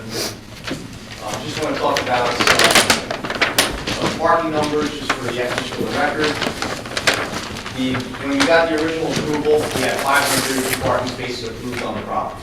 That included some parking for the cottages that I showed you originally, the four cottages with the driveway and the 2 over by the pool area. We built 487 spaces without building those couple cottages. Due to the redesign, we're taking out about 45 spaces and we'll put back 11. So at the end of the day, with some modifications to the parking area by the new lodge building, we'll have 498 spaces on the property where we have 487 right now. So we're just shy of 500 spaces on the property. But given the operation of the club for the last couple of years, they haven't really had any parking issues during normal operations. They do have their 1 or 2 large events a year where, of course, they park on the lawn, they utilize other parts of the property. But other than those one-off events, I'll call them, during normal operation between the golf, the pool, the clubhouse, events on the week, normal events on the weekends, banquets, things of that nature, 500 spaces has been adequate. We're up to 187 spaces has been adequate for the club to function and operate. So we had 11 more, just provide them a couple more spaces. I do want to point out, there was a comment in one of the review letters about charging stations. We do have on the site plans 2 electric vehicle charging stations. There's one that we're proposing just to the east of the lodge building. It's just a little dot on the plan right here. It's called out as an EV charging station. It'll cover 2 spaces. Just 2. That covers 2. And then we're proposing a second EV charging station. You can't go there. Down by the pool house. You're gonna. Proposing 2 members. more spaces. Right. So that's covering 4 spaces right now. I know Mr. Donovan has been asked by membership about additional charging stations. They're looking into doing more on the property. But they were proposing 2 stations right now with this site plan application. And then they're looking into doing more. Just to remember that the DCA and the state legislature in their divine wisdom adopted an ordinance that's effective against the whole state, even if the township doesn't adopt it. I don't know if anything you do triggers it, but try to make, you have to comply with it, and you have to in this plan. So whatever that is, it may be nothing, but you should read it, and you should check it out. Commercial does sort of trigger it, and arguably you're commercial, so. Understood. Well, we're aware of that. I don't think it recaptures your whole parking lot, but it might recapture any new commercial. It pertains to new spaces. By providing the 2 charging stations that cover 4 spaces, it basically covers the 11 new spaces we've added, although you don't need that many for 11, but we're covering these 4 right now. That will continue to evolve over time as well for demand as needed for EV vehicles, electric vehicles. There is a way also under that ordinance. It's hard to say that a state thing is an ordinance, but it's a state ordinance. There's some way to be EV ready for some and EV charged for others. Correct. The last item in terms of improvements is over by the main entrance. We do want to just widen the pavement out there. It's about 22 feet right now from edge to edge. We want to bump that out to about 28 feet. Actually, we want to just go right to the limits of the 2 pillars that are existing now out there when you come in off Rouse Anchorage Road. We're not going to change the curb cuts along the county road. When you come in about 15 feet off the edge of it, we just want to widen it out a little bit to where you get to the cart path crossing that's there, and just add some additional pavement, just for vehicular flow coming in and out of the site. When you do come off 78 or coming down Rattlesnake Bridge Road, cars do tend to go a little quick, so we wanted to make sure there's a little bit more room there when you have a truck leaving or coming in, and there's a car leaving the site, just a little bit more pavement, so it's 28 foot wide as opposed to 22 in that area. But no change to the pillars or the actual opening itself of the curb cuts that are actually along Rattlesnake Bridge Road. Does that require county planning board approval, change? Yeah, we have filed with the county, we have a letter from the county. Yeah, we have to do, they want some additional details, but they're gonna approve that as part of the work in the right of way, which is some slight widening is covered under their widening, and then behind the right of way is township. Just for the record, a letter dated January 19th, Mr. Collins from the county that deals with this. So we have to address that before we do those improvements as well. In terms of utilities and stormwater for the project, I talked about the sewer service area already. We do have to get that amended for the lodge building, and we'll pursue those approvals accordingly. There are some additional stormwater management basins that we are proposing, primarily having to do with the lodge building itself. There's 3 small bioretention basins that are dealing with some of the reconstructed pavement that we're proposing here under the new rules, under the 2021 rules that were just adopted. Because we're realigning this driveway, and I'm basically removing the pavement and moving it over, I have to provide updated water quality for that to meet the new standards under the rules. Because the project is a major development. It already triggered a major development just from the years of changes that have occurred out here already. So we have to provide that treatment on that pavement as well as the new parking spaces. So we have some bioretention basins to deal with that, and I have another basin to deal with the runoff from the roof of the lodge building itself. Just so far as some comments in his review letter for some technical items we'll address for stormwater accordingly. One of those being, we will do the soil testing just to confirm that there's no groundwater issues. There's no infiltration in these basins because we already had infiltration, addressed the impervious coverage. That was at 13.09% already, so even though it's slightly less, we already met the requirement. We just have to make sure we meet our rates and provide water quality, which these basins will do. Another item that was in Mr. Farrar's letter had to do with stormwater inspections. The club is aware of it, and they are going to have the inspections done for all the items that were installed around the core area. We're just asking that instead of March 1, which Paul had asked for the records, that we can have that extended to April 15, provide those records for him for the files, should the board look favorably upon the application this evening. And I'm okay with that for this catch-up, but in the future I'll have to do it first. Fair enough. Because of the reporting I have to do. Got it. Rob, could you just show us where those basins, they're new basins or no? They're new basins, 3 new basins. So where would they be? This tier-shaped one up here Oh. is one basin. I have a small triangular one in the island here. And then I have a third one that's this triangle shape down to the south of the lodge building here. Okay, and anything remarkable about them? Do they have vegetative species? Yeah, growing they're in them? bioretention basins. They got plant mix that filters the water and treats it before it goes through a soil planting layer and an under drain, and then it's discharged into the existing stormwater system. They're not quite a rain garden, but they're like it. A lot of people use rain gardens and bioretention basins interchangeably. Okay. The state manual actually says a rain garden is a facility that infiltrates into the ground, and they call a bioretention basin, for all intents and purposes, a rain garden but with under drains that doesn't infiltrate. It's actually a nuance in the description of them.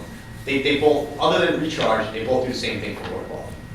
And for the board's edification, this is the new green technology type? Right, the green infrastructure. And these basins have been around, you've heard them before prior to this, but the green infrastructure just changes how much drainage area they can treat and how you have to address that in your designs. Which one requires more maintenance? The rain gardens or retention basins, probably about the same. Set them mow the vegetation in accordance with a certain schedule. The only difference is if the bioretention basins have under drains, so they tend to function maybe in the long term a little bit better because they're not infiltrating the underlying soils. The soils are supposed to be tested anyway, so if they're adequate, they should both do the job at the same time.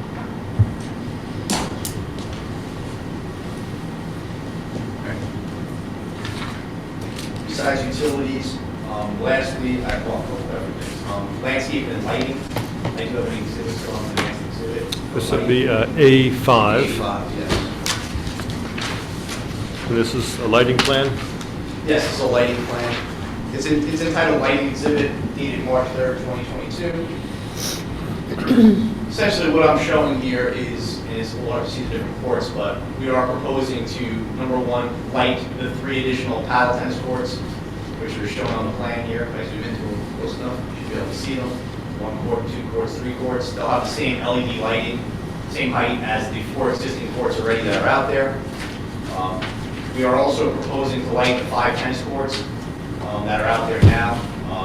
Same style LED lighting, 20-foot light standards along the edges of the courts. And then lastly, the 4 pickleball courts are lit already. We're proposing to light the last 2 with the same LED lighting. In accordance with your conditional use standards, the light fixtures are 20 foot in height. They'll be turned off at 11 o'clock maximum in accordance with your ordinance. And there's really no spillover because they're basically, they're not floodlights that are angled up. They're basically lights that are like this, and the fixture shines down onto the court from a lighting control perspective. So the LEDs are much more focused than the older style floodlights that you might see on the older style courts. How does the switch work? Is that all on, all off, or do you light individual courts as needed? I know the paddle courts are lit individually when they're used. For the tennis and pickle, I'll have to check with the clubs. For the pickle, I'll have to check with them how they're doing it now. But in the tennis, I'll find out if they can do them either all on or off, depending on use. I'll check with that. Well, You can't do that. ideally, you wouldn't want to have to turn them all on if you're only using one or 2 Yeah, courts. exactly. Obviously, yeah. Paddles that way where you can turn them on and off. Okay. They're in use. I'll check on tennis. And the way these fixtures work is they all point down, they don't have any like overglow. Right. Once you get to the edge of the bat wing, it's dark, basically. Essentially, the spillover is cut off quite a bit because the LEDs are directional and shine down, as opposed to the older style floods that kind of are angled at a 45 degree. So you get more coverage directionally going out from the light. And again, given the location of the lighting, your ordinance says there's supposed to be no spillover off the property. These are in the middle of the property, so there's no spillover past the limits of where the courts are, essentially. Rob, how close or how far is the nearest residential neighbor? Have to be down Castor River Road. Want to go back to A1 or A2? Yeah, I don't know if it was down there, hang on a second. It's not much, I just want to ask the question. Yeah, it's a good question. This was south of. Going down River Road. It's actually across the river. Yeah. Actually, doesn't have enough. There's one of the bedrooms. Here it is, right here. There's a driveway right here for River Road. I forget the name of this. But the house is actually underneath my label. The answer is thousands of feet. Yeah. Okay. Quarter mile. Probably even more than that. Yeah, so this Yes. lit area is pretty far from. Half mile from the tennis courts. Yeah. Right, from that area that's lighted for the courts, tennis courts, paddle tennis, and pickleball. And again, these are actually kind of, the timing of the way the courts operate is a little bit different. Paddle is in fall, into winter, early spring, typically played at night. Pickle is usually in the spring, summer, not until the late evening, they just don't go as late, and then early fall. And then tennis is typically into early evening. You know, they don't usually play tennis that late, but it's more in late spring and into fall. So you have different times of the year where some of these are played. Tennis courts won't be lit in the wintertime, but paddle will be. So you're not gonna, you're not always gonna have everything on all at the same time. Especially in summer, the paddle's not in use, but tennis will be in use. So And there are Paul, some you're barriers. not aware of any complaints from any residents?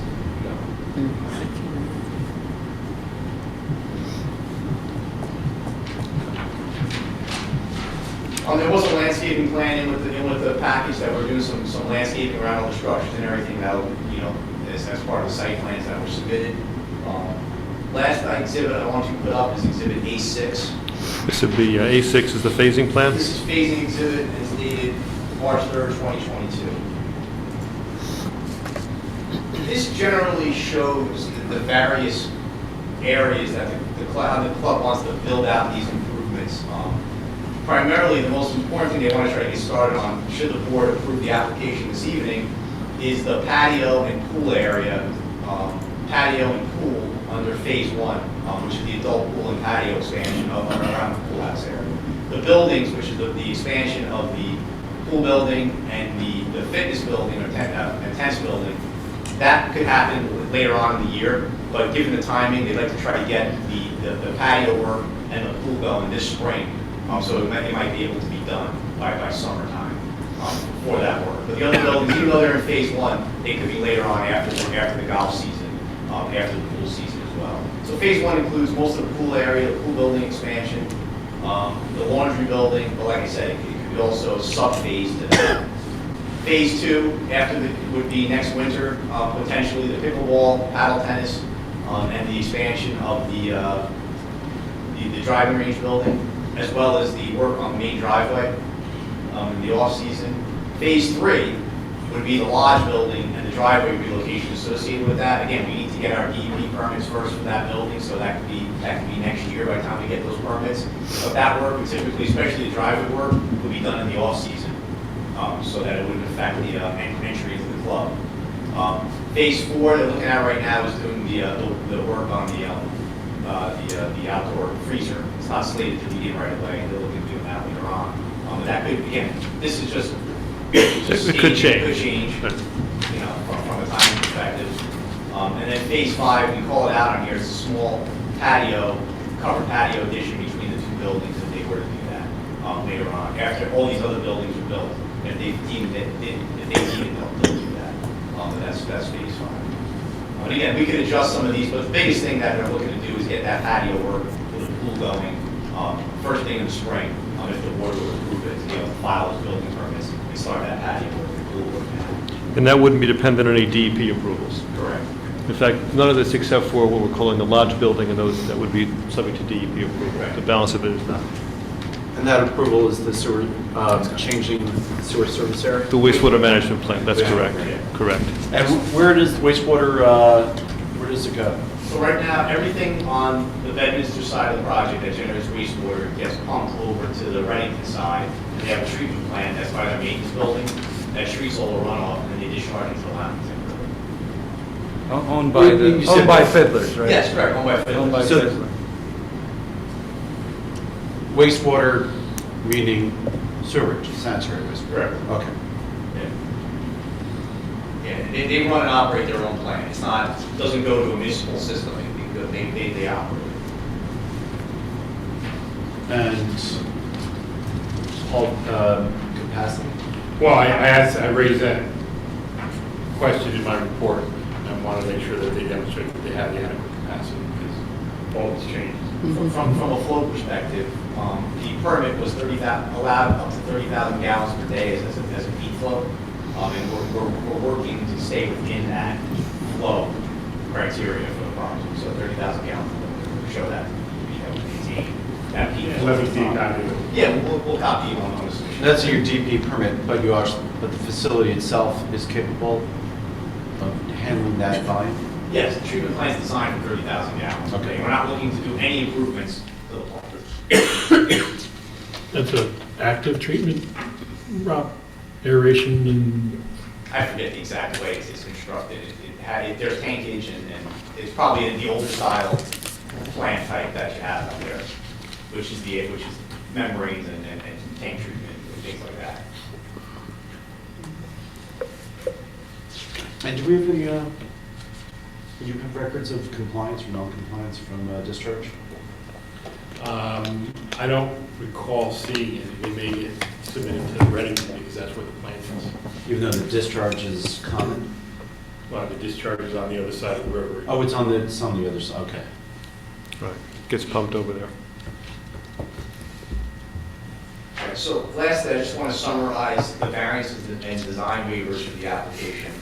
So like I said, we have a couple of them.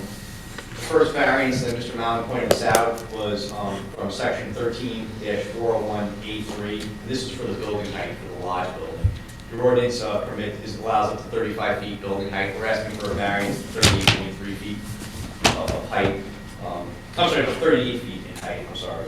The existing clubhouse is 38.3 feet in height for reference purposes, but this building will be 38 foot in height. As we mentioned, more than 1,500 feet from Rattlesnake Bridge Road. We talked about the very minimal visibility, if any, from the road. And you'll see the architecture of how it will fit in with the existing buildings on the property, Mr. Water testifies. The other variance that I pointed out that wasn't listed on the plans was for the setback variance for the outdoor freezer building. That's also from section 13-401A3. And we're looking for a setback variance of 182.2 feet, where 200 foot is required for your ordinance. Again, that's adjacent to what I'll call common property line of lands that are owned by the clubhouse on both sides of the river. So it's really an internal setback variance to properties owned by the same entity. There are two design waivers that are being requested, and these were talked about also at the beginning of the hearing. One was from section 13-524A3 as the golf course ordinance for construction of a lodge, a building containing overnight accommodations as a new freestanding building where such rooms/suites are only permitted in the clubhouse or within a buildings existing prior to the golf course use of the track. So just some historical reference to the site, whereas we talked about the other golf courses such as Hamilton or Trump, where there were multiple buildings on those properties, not only the main houses, but multiple outbuildings, barns, support structures, things of that nature, pool houses, garages that were converted into other uses. This property really only had the existing building. That was a house that was eventually expanded with the banquet facility and the clubhouse facilities. There's no other buildings on the Bedminster side of the property where you could have put these structures into something at any one time. So really you had the existing clubhouse. We talked about that building already, where the ordinance only allows 30,000 square feet. That building's over 60,000 square feet already. And given the constraints around it, an addition on that building of this size would be difficult to obtain rules from the DEP for. So again, we're looking to do this in a new building, similar to the 6 other buildings that were proposed for the cottages originally that were approved in 2012. The last item is a design waiver from section 13-526B, and this is for the proposed maximum non-residential floor area on the property. Based upon your environmental constraints requirement, would be allowed 83,149 square feet of commercial building area on 118 acres. But we're asking for a waiver up to 154,818 square feet. Again, that's an increase of about 34,000 over what was previously approved. And going back to the notion that this property still functions not only in the Bedminster side, but you have over 400 acres in the Reddington side, and you put those two together, you have over 500 acres, which can easily support 154,000 square feet of floor area, and from a layout standpoint on the property. And again, given the locations of the buildings, not visible from Rattlesnake Bridge Road, and their locations, it can be looked at from that perspective. And then just in terms of the review letters, I think I touched on most of the items in them, but from both. Just for the record, we have 2 of those, correct, Mr. Michello? Mr. Farrar and Mr. Banish, Mr. Farrar dated February 28, 2022, and Mr. Banish is dated February 17, 2022. We have no, from an engineering standpoint, yeah, related to engineering, we don't have any issues with complying in terms of those requirements, except for modifying the submission date for the O&M documentation for this go-around to April 15th, and then after that, March 1st. There are some comments on those reports that we'll deal with through other witnesses, whether it be our architect or our witness from Fiddlers. All right, so we have any questions? The board, do they have any more questions for this witness? No? Okay, we'll open it up to the public. You want to check, Janine?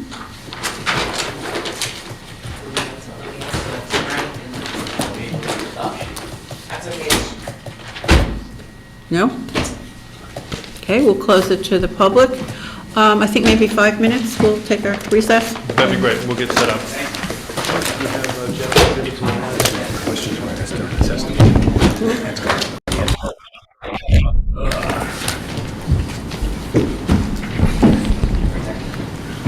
We'd like to have no new witnesses after 10 o'clock. We'll try to get our architect done as much as we can. Good. And, appreciate it.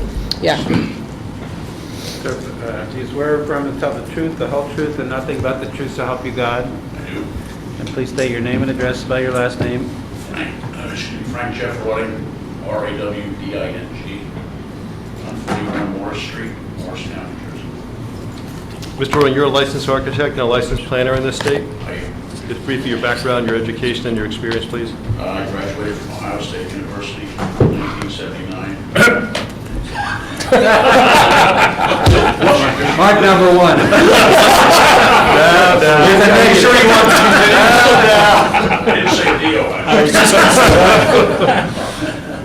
And been licensed as an architect in the state of New Jersey in 13 other states since 1984, and a licensed planner since 1989. And you testified before various planning boards, boards of adjustment? Many. Ever in Bedminster? Okay. And you've prepared the plans on file with this board, the architectural plans? I have, and I will be here next week with feedback. Okay. Any question regarding his qualifications?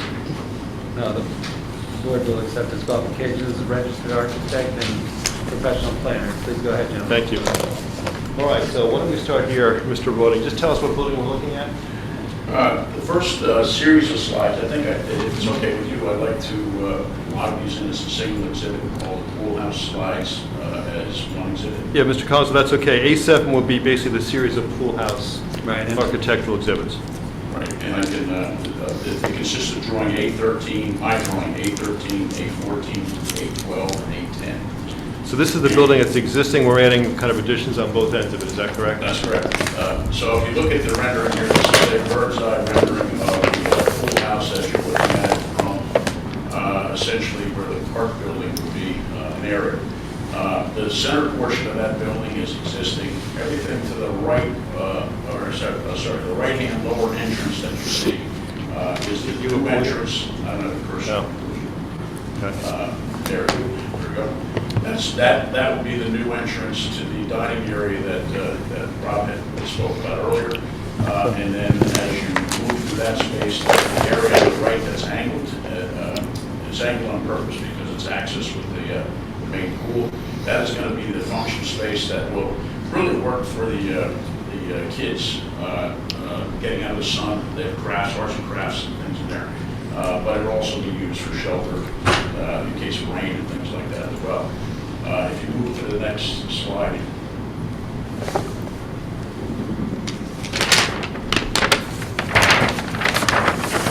This is a view of the same building from the rear. The far left side is the new addition to the building.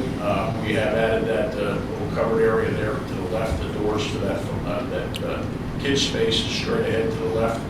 And then there's another gable just to the right of that. That is the former kids space that we've taken over for additional dining.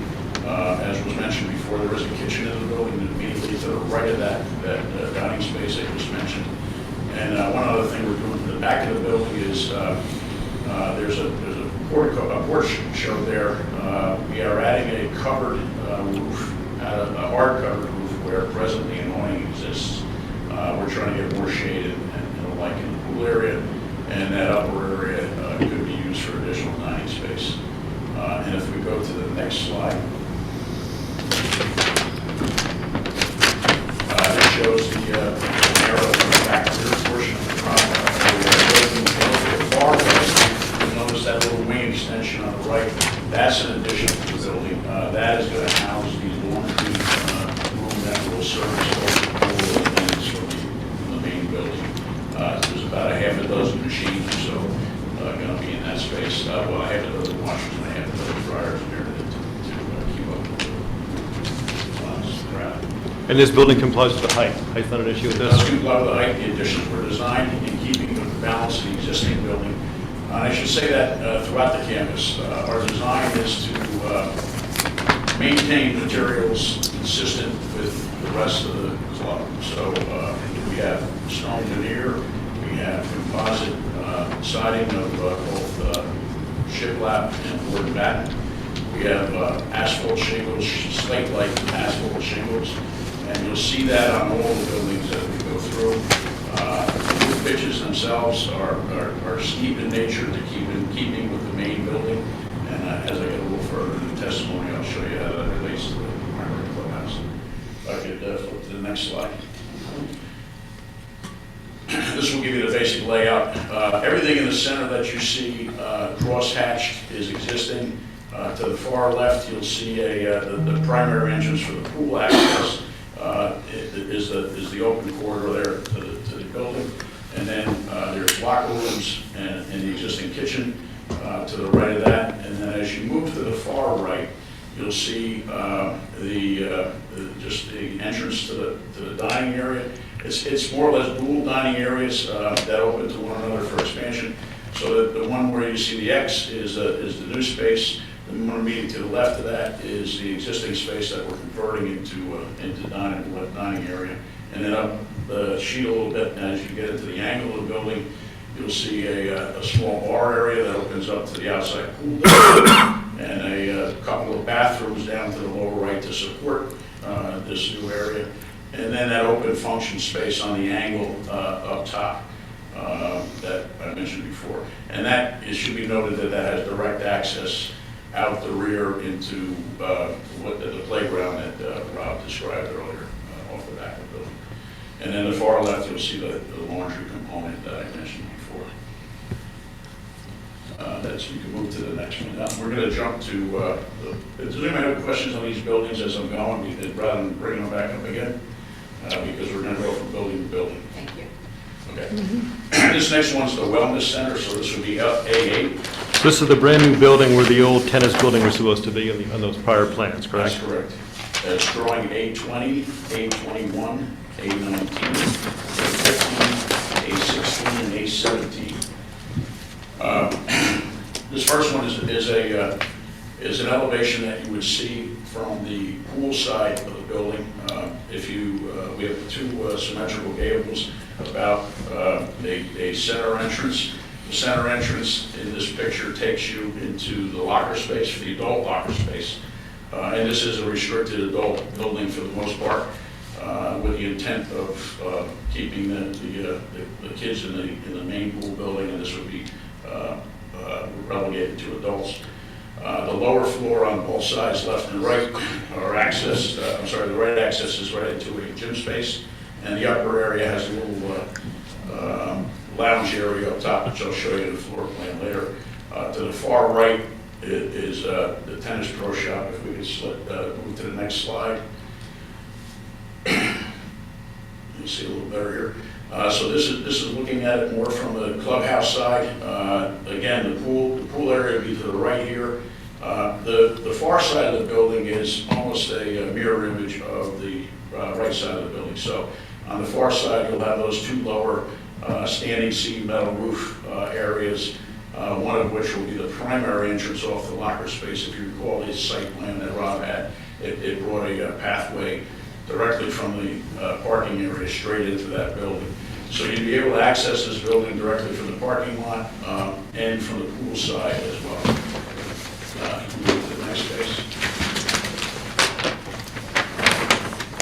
I should also note that when we're describing these buildings as two-story buildings, truly they're 1.5-story buildings. If you look, we're primarily under roof on the second floor. So the intent is to keep these in scale with the main pool house and a little lower scale to the balance of the property. But in terms of height, this is compliant as well? This is compliant, correct. And then this is the elevation as you're looking at it from the tennis court side. The door you see immediately on your right is the pro shop to the tennis area. So it's immediately adjacent to the tennis courts and service the rackets facility and have direct access to the rackets. You can go to the next one there, Ben. So here's the first floor space. Upper left-hand side, you'll see a double door. That is the access off the parking lot side. And then coming into the space, you'll see gym areas, group workout rooms and gym areas around the staircase, along with some offices to support that fitness space. And then the center core is primarily the locker rooms and bathroom areas.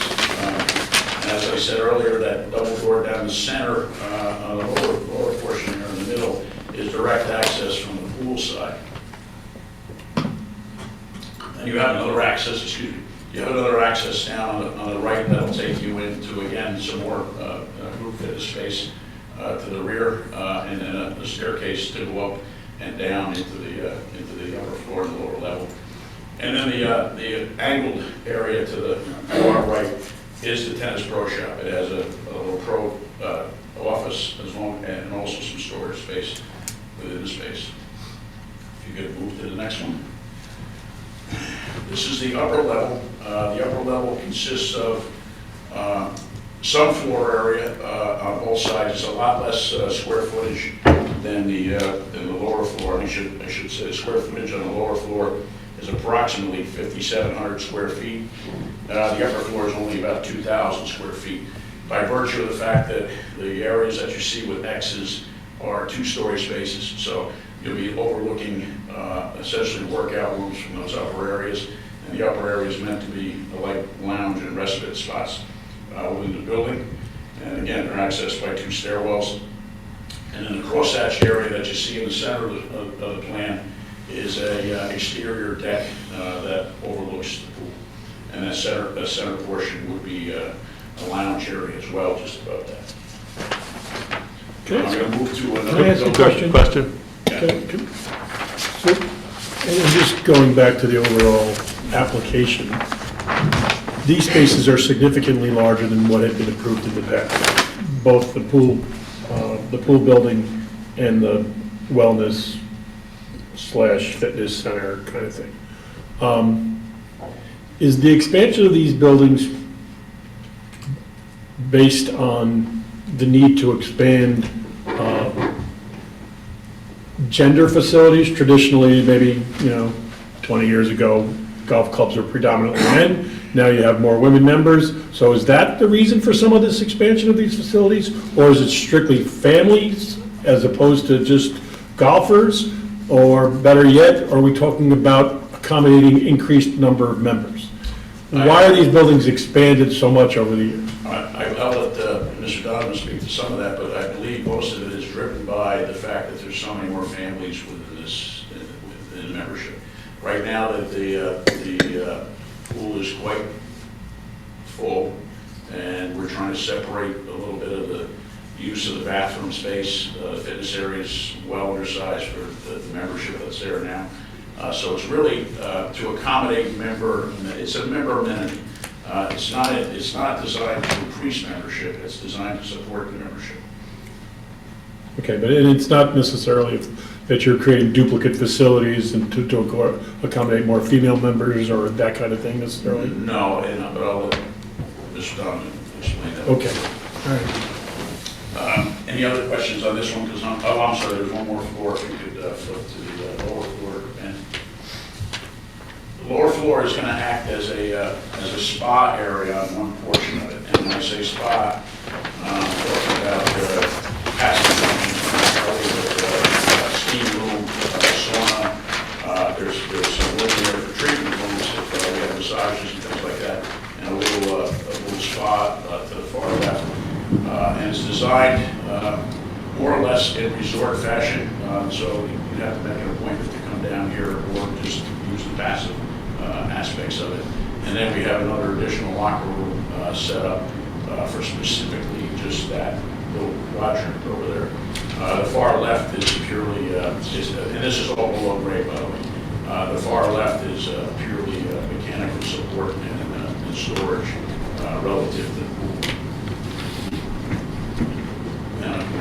And I'm going to move off this building now unless anybody has questions on this building.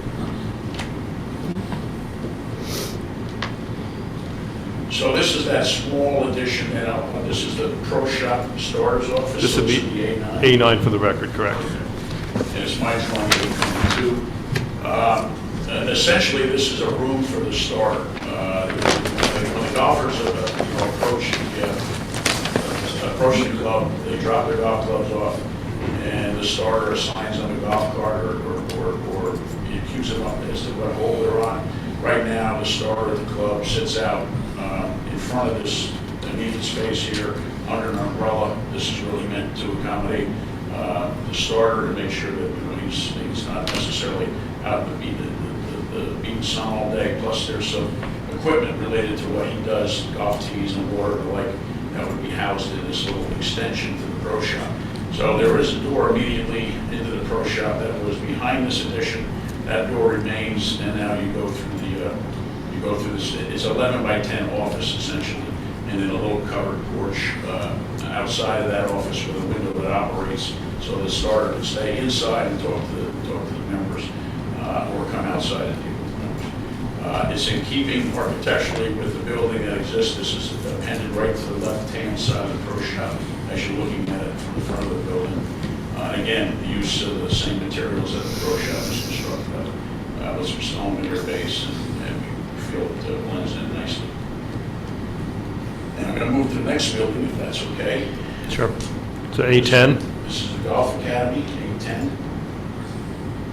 As Rob said earlier, this is the instructional building that's immediately on the driving range. Fiddlers has a very strong teaching program, and this building is in great demand. So they want to add another hitting bay, which you can see on the right-hand side of the floor plan, which is on the left side of my page here. Essentially, it's instructional bays that allow people to get technical golf instruction, as well as hitting directly out onto the driving range out of that bay, and then some support offices down below. And it's simply an extension of what exists right now. There's 3 bays that exist. If you look at the middle elevation on my sheet, the 3 bays that exist are going to be matched by a 4th bay on the left-hand side. And the height of the building remains the same as it is today. It just expands by 1 bay. And that height's compliant? And it is compliant. If we can move to the next one.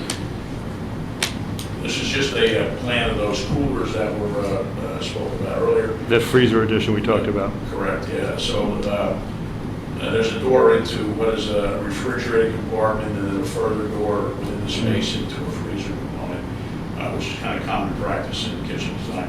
And that will sit immediately outside the grill room kitchen.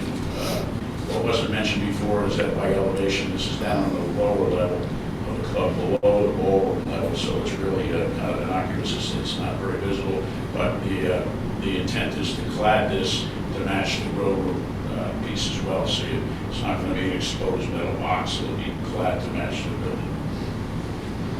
Okay. And then so on to A. Now onto the lodge, correct? This would be A12? And we have a series of exhibits for the lodge? Correct. A12 consists of, this is the lodge building that we've been speaking of, drawing A8, A7, A9, A1, A2, A3. That's the order that you'll see. This is the lodge building. This is the one that houses 24 guest rooms. As Rob showed you on the site plan, it's approached from the right-hand side from the primary entrance, and then there's a porte cochere drop-off at the main entrance. You can see the main entrance center in the building. If you recall, the square footage on the base is about 8,500 square feet, and you can see as it graduates, both ends of the building are stepped down. So the next level is 70. The next level is 7,200 square feet. And then as you get to the top level, it's only that center portion that you see in the middle, so that's down by another 2,000 square feet, down to 5,200 square feet. What it is on the, if you can move to the next slide, Ben.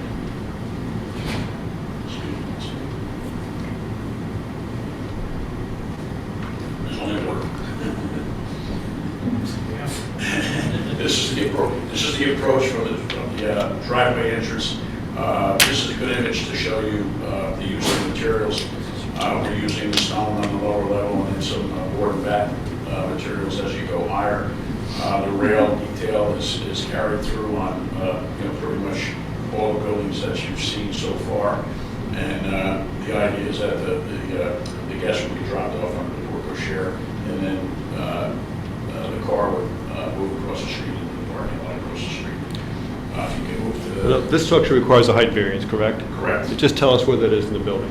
Yeah, so the height variance is relative to the center portion of the building only.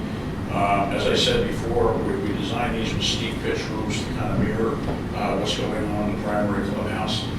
So by virtue of the steep roof, we've effectively exceeded the 35 feet requirement. We're at 38 feet at this building. We also take note here, though, that much of the third floor is under roof by virtue of dormers. As you move around, you'll see these dormers projecting out of what is really the second floor. So if I were to characterize this architecturally, this to me would be a 2.5-story building as opposed to the 1.5 that I showed you earlier. And as we said, we step it down left and right to bring it down to scale as you approach the building. If you could, the next one. So the ceiling in those third floor units is roughly at the eave there? The ceilings, it's more or less I describe it as a Cape Cod kind of feel on top. So it's as if you were in an attic of an old Victorian. Okay. So it's meant to be a cozy little small space. I know there was, and we'll get to the floor plan that in a second. I know there was questions on the suite concept of it, but I'll show you why we did that too. And those balconies are active? Where you have the rail, those balconies are active? We don't have access to them yet. We thought about having access to them, but they're probably limited because it does cross in front of other rooms. So okay. Privacy would be an issue. All right. And so if you're looking at the upper floor there's effectively, other than the center room, there's 4 dormers there that are in, each side is an individual suite overlooking the driveway. The rear of this, similar to the pool building, the wellness center, is effectively a mirror image of the front. So it's all over roof line on the backside as well. Let's just talk about the height variance for a second. So it's just that middle portion, which obviously looks taller than the two ends, is that correct? Correct. Now, obviously, you could have reduced this to 35 feet, but you've opted not to do that. Can you tell us why? Yeah, we really wanted to maintain the pitches to keep a campus feel throughout the whole complex. If we could beat the ordinance, There's no hardship. There's no hardship. We could beat the ordinance, but we felt architecturally it was more important and more aesthetically pleasing to stay with that campus look and try and match the pitches on the main plans. You're going to look to the floor plans there now. So I apologize for all the dimensions on this. I meant to take that off, but if you can see dead center as the portico share. You'll see the double doors going into the center of the building. In there we have a small lobby, so as you come in, you can be greeted by effectively a staff member that will direct you to your rooms.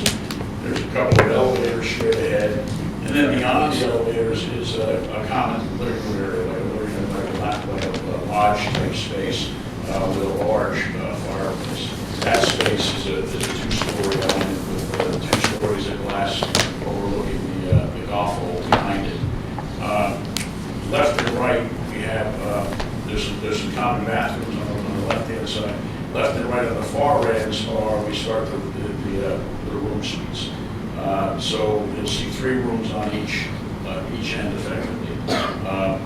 And somebody had mentioned garbage and the like. We have housekeeping areas on all levels here, so the garbage will be collected there. We may even tie things into chutes, but we haven't gotten that far in the design.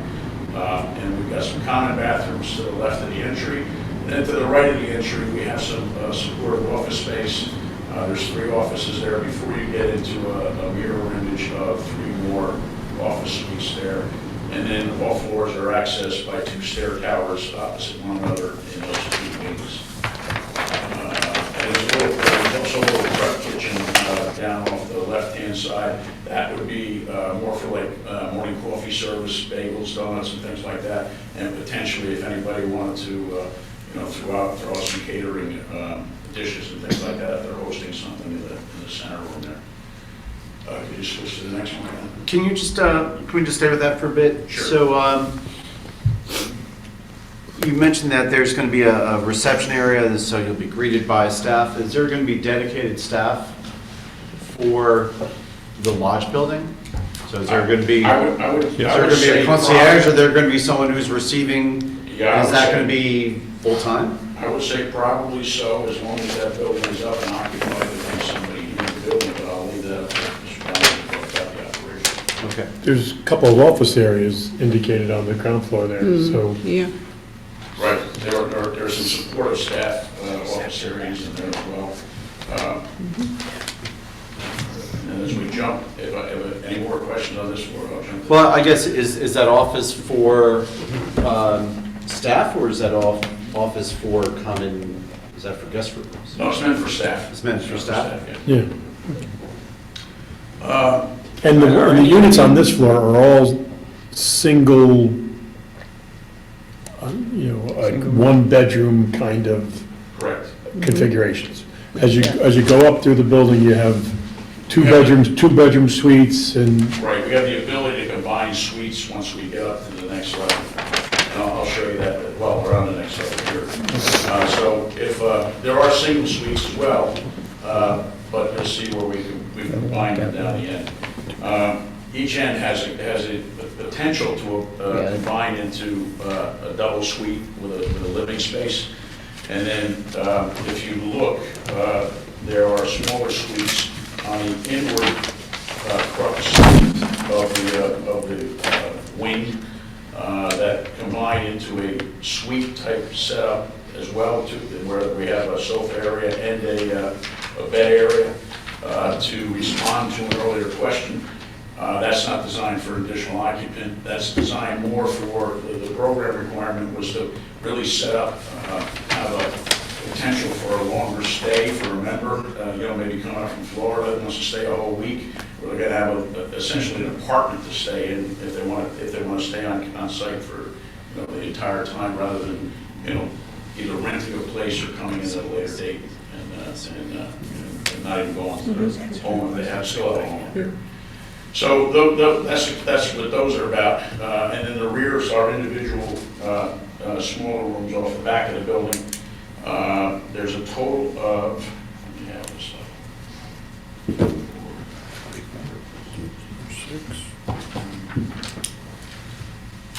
Well, there's a total of 12 on this level. And then there's a common area, again. I'm sorry, that's 12? Well, there's a mix of 2 bedrooms, suites, 2 bedrooms. I'm sorry, not 12. 1, 2, 3, 10. 10, yeah, I'm sorry. So that's, I counted the living room suite. That's 10 units, or that's 10 beds? 10 beds. 10 beds, 10 okay. beds. 10 beds. So just to be clear, the cottages have 24 bedrooms, and now we're looking at 24 bedrooms? You look at, it's the same amount of bedrooms. What we've done here, though, is where each one of those cottages had a kitchen and a suite and a living room suite. This does not. It has a common suite, so it has that, like, if you look dead center here on the lower portion, by the portico here, it has a living room area kind of set up in the front there, and then the back X is you're looking over into the lodge area. So we have common amenities for the entire building versus individual amenities for each of the 4 bedrooms in the 2 bedrooms. So these doors to these larger suites on the ends, There's 2 doors, but there's 1 door going into the suite in total, but there's 2 individual bedrooms in there. my question is are those doors flexible enough, or is it intentioned to be flexible enough so those doors could be held open and these common facilities where you have the bar and pantry could be used for people, staying down the hall, so to speak?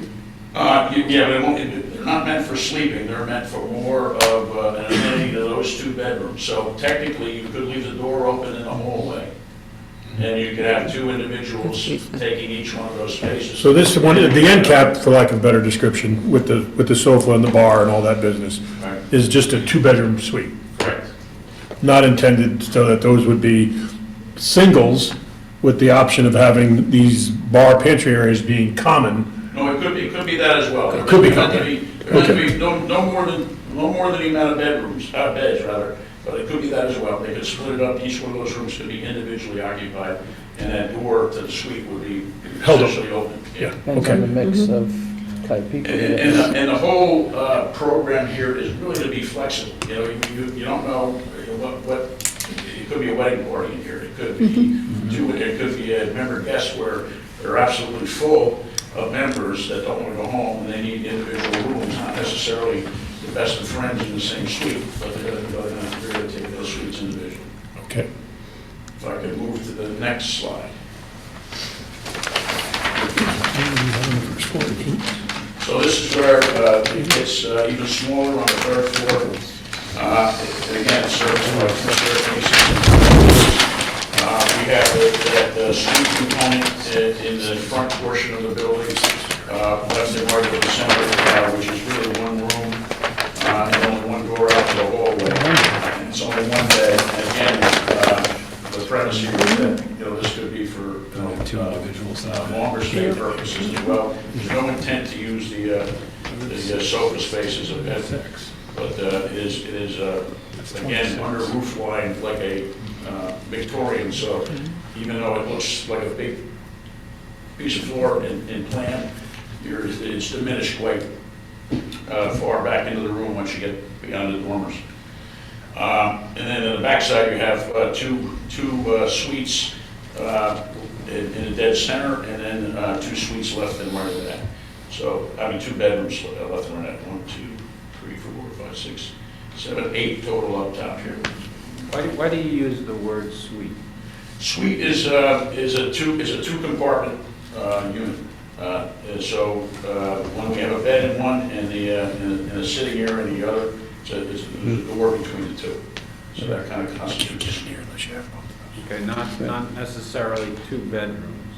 No, it's purely one bedroom. Purely one bedroom. But then And some of these could be used, like on the second floor, some of those could be used as two-bedroom suites, so to speak, like.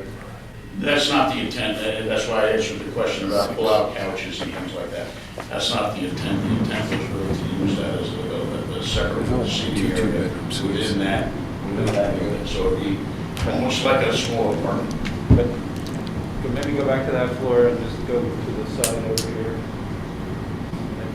This one up here, right? The way I'm understanding this, somebody could sort of rent or use this, and this, and lock this door or something here, and that would be their two-bedroom overnight stay, right? Correct. So that's a two-bedroom suite? That's a two-bedroom suite and/or just two beds. And it doesn't exceed the 24, but that's the two beds. Yeah. And when you do this and get your construction code approval, do you get it approved as like a H class for hotel, or how do you get it classified?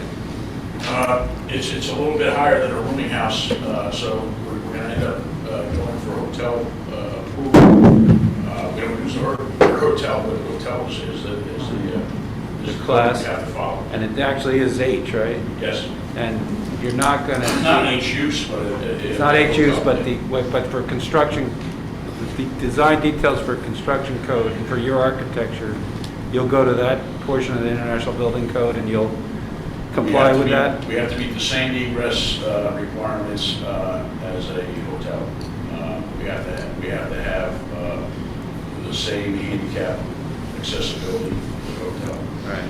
And fire suppression if needed. Fire suppression for sure. All these buildings need fire suppression with the exception of smaller ones that I showed. And then along these same lines, in that code classification, because of that code classification, you don't plan to have any occupancies more than the 30 days allowed under that code, right? No, that's not the intent, right? These are transient members or guests that kind of stay at either a single overnight stay or potentially a few days. Tom, can you can you elaborate on that distinction? I'd like him to. Okay. He knows it much better than I do, so why is this important? What does this mean? This is not a long-term occupancy. This is a transient occupancy, similar to a hotel. So it's not like anybody's going to spend the whole summer living in something like this. It's not a rental for a member. It's meant to accommodate guests and members and it'd be unfair, frankly, to lease it to one individual, and it's going to be in demand for other members. So I'm sure there's going to be a policy limit as to how many days you can occupy this. Maybe Mr. Donovan has already thought this through. The idea is that this is mostly going to be overnight or weekend stay type of a use. And it is purely to accommodate members or members' functions or guests of members. So even in the suites, you have the proposed bar pantry, but not kitchenettes, no... There's no cooking, it's not designed as an apartment. It's really just designed as if you're coming in, you don't necessarily want to, go into the common area space to watch TV or whatever. You have your little living area to, watch your TV while your wife's asleep or whatever. But it's meant as a true two-space like a hotel, where you can sleep in one component and watch TV or whatever. And those seating areas in those suites would not be with sofa beds. No sofa beds. We're not going to exceed the 24 bed. Then we'd stipulate to that as a condition. Excuse me. Oh, there's plenty that are going to be stipulated. You can just put that down as number one. I believe that's the end of my exhibits. No, you have clubhouse photos. Yeah, let's put those up. Yeah. This would be 8A, 13, and 14, I believe. I have a local code question, and maybe you have the answer. In these gabled, the areas where there'll be the gables, the living space is defined by anything with higher than a 6 foot, 7 foot ceiling? Yeah. So as you go into the pitch, there will be areas that are less than 7 feet, I'm assuming? Yeah, which won't count towards the livable square footage, but they'll be It's part of still, if there's a floor, it's still FAR. It's still FAR. No, I believe so. I believe FAR only counts with livable space. So as it drops down to say 5 feet, you can't really habitate that space, but you could put a credenza up against it. But you're not going to stand there. Okay, but in your calcs, is only those areas that are 7 feet minimum? In our square footage numbers, yeah. I'm not sure what we do in the code, in the bar book, the land use code. I never really thought of you don't. Yeah, I think it's 7 feet in there as well. No. That's building code. Yep. But I think what we were getting at is there's a difference between the long-term occupancy building code standard and an H-class building code standard. And the one key difference is H-class is supposed to be limited to 30 days or less, according to the International Building Code.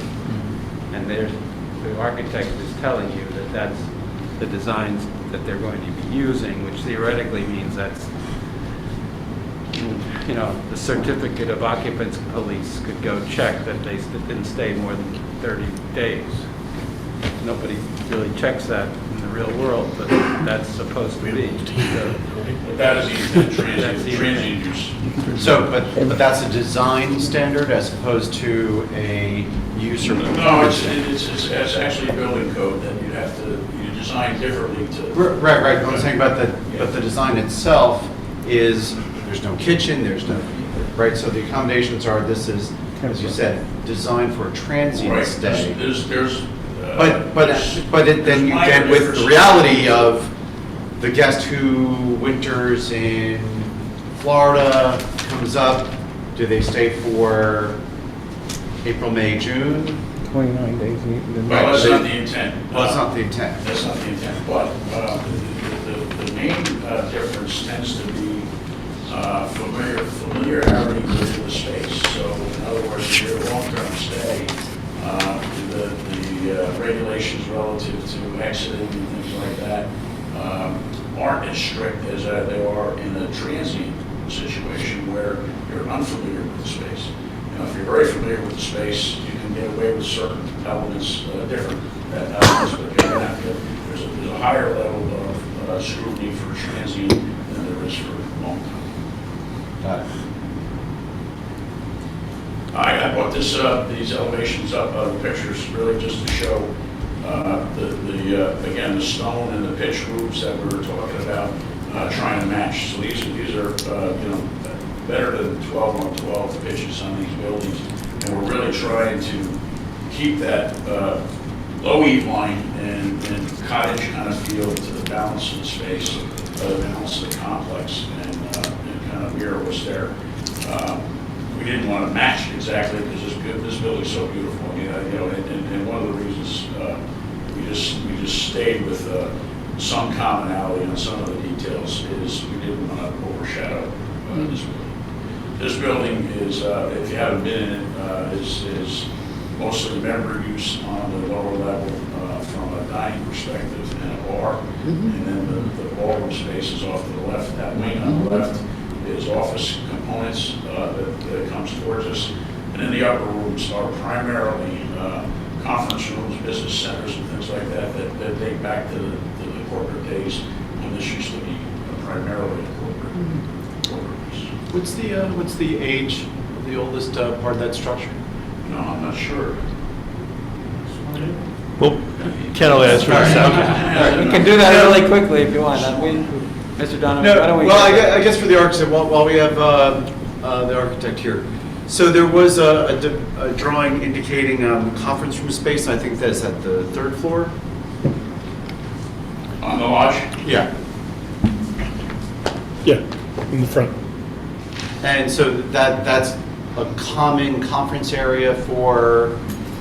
Yeah, we thought maybe that if you got a conference coming in, there could be people staying overnight for the conference purposes, and this could be a breakout room for them. You know, if they're working at the main clubhouse or the larger conference, a lot of times you'll get a business conference that might have half a dozen people that come in from out of town.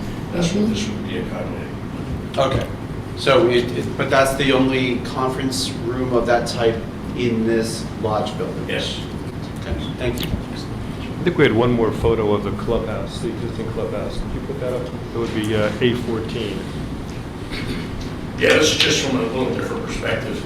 And you'll see the entrance, the main entrance is on the left, very subdued entrance with the awning there.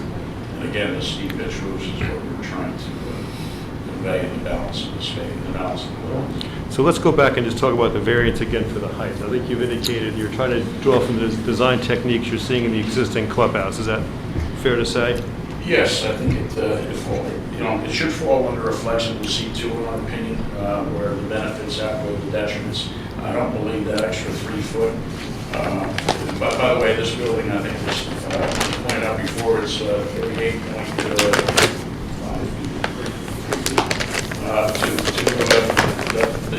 the height, and we're at 38 feet, so we're very similar in massing to this building. So we felt that integrating these buildings was more important really than hitting a number that was, in our opinion, not arbitrary, but not necessarily respective of the other design, the aesthetic of the architecture. And as was pointed out earlier too, you don't see these buildings from Rhode State Road. They're so far into the campus, it's not going to be any impact to the neighbors. It certainly is specific to this structure, and it only is the center portion of that structure. We took great care in breaking the E lines down and trying to break the massing down left and right to keep it aesthetically pleasing. And we really feel that the positive is we're promoting desirable visual elements. I don't really see a negative detriment, again, because it's so far off the road, it's internal to the club. And I believe that this is a variance that could easily, be granted under those grounds. And there's no substantial impact to the master plan either, because your master plan really permits structures with a height of 30 feet to house overnight accommodations. So I think that we're looking at, we're retaining the character of the whole complex, and in my opinion, it's an easily granted relief. And just to finish the thought from before, there was talk about could you add on to the existing clubhouse for this purpose? Is that even possible, or even if it were possible, would it look any good if you did that? Well, two concerns there. One is obviously the environmental concern, and there's not a lot of opportunity to add on to the building. And second, from my own personal architectural feelings, I don't think I'd want to do anything to that building. I think it's magnificent the way it is. There are areas that you could potentially add over by the far side, but you're then obstructing all the service aspects of the club, you know, the deliveries and the garbage and everything else.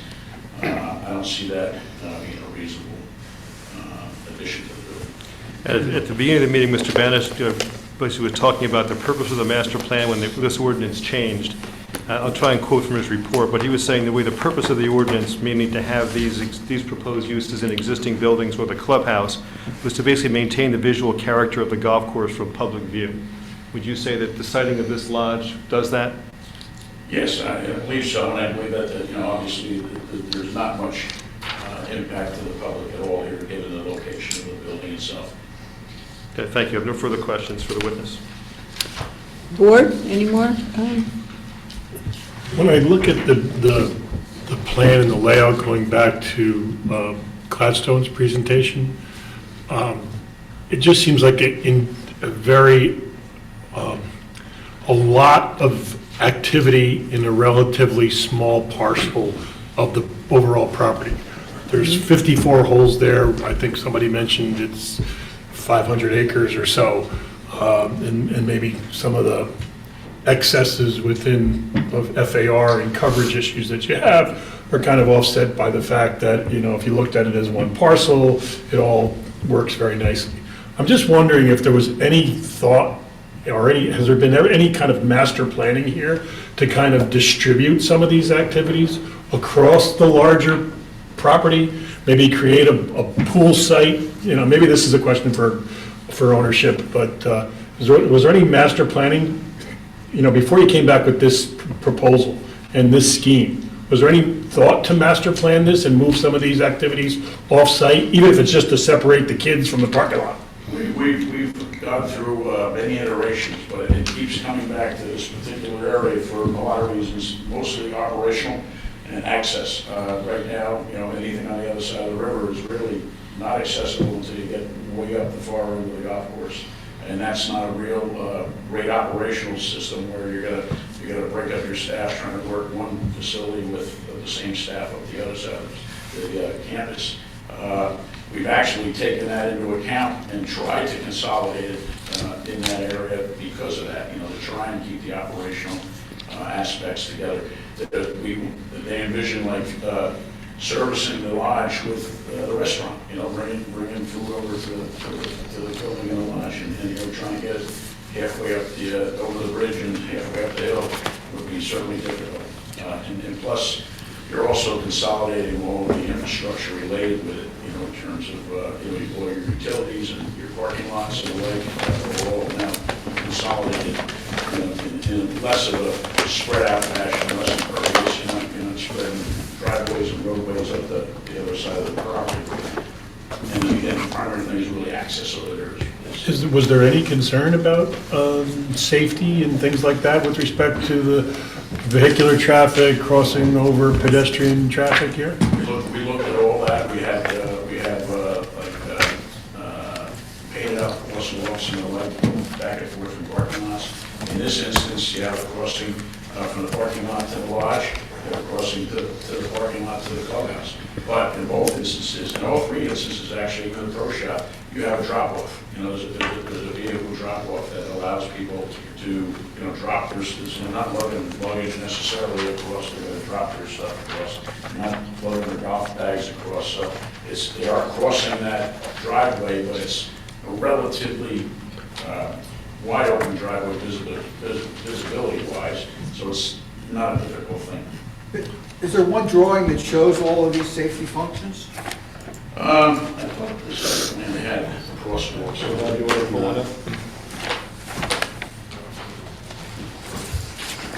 Are you changing the paving and things like that in these areas to kind of separate this as a pedestrian area from a vehicular area? I'm sorry? Is there any change in pavement to? Yeah, there's actually there's a crosswalk going from the parking lot to the clubhouse, correct? It's striped across, the primary access to the clubhouse is striped across. The loop road at the driving range is just a drop-off area, but you can park in that drop-off area. There are sidewalks as well. Is there any restriction on where golf carts can go? They're not allowed out in the parking lot anymore, right? Yeah, perhaps. Why don't we finish with? Still with the architect. The connection between the lodge, so I assume that meals are going to be at the main facility. Is there pedestrian, is there a sidewalk connecting the lodge back to the clubhouse? There presently is not, I believe, on the plan, but we certainly have, I think there should be. Okay. It wasn't shown on the things. Yeah, I don't think I saw that on the engineering plans. I have one other question for you, too. I think somebody mentioned it, maybe it was Rob earlier. The clubhouse, the lodge building has a full basement, the full 8,500 square feet? Right. And what's going on down there? Mechanical things? Yeah, well, you can be both mechanical and the club needs storage, in terms of furniture storage and the like for function. And you didn't, and the original cottages had no basement, they were just slab on grade, correct? Right. So a lot of your incremental FAR is 8,000 square feet of storage. Oh, basement. Okay. But that would not be storage for the residents? No, it's not that's for closures. Guests. Excuse me. Not residents. Transient residents. The guy who comes back next year is leaving his Foot Locker down there. Right. Anyone else more for the architect? Any- I think the architecture looks great. Yeah, I think it does too. Beautiful job. I think it does too. So- Janine, you want to just check the public, just see if anybody showed up? No, we've been losing people. We've been losing people. Well, it's getting that time. So I just want to be clear, they stayed for Rob. No, they gave up on him too.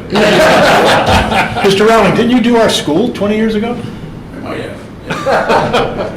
Do you like the school? He wants to forget.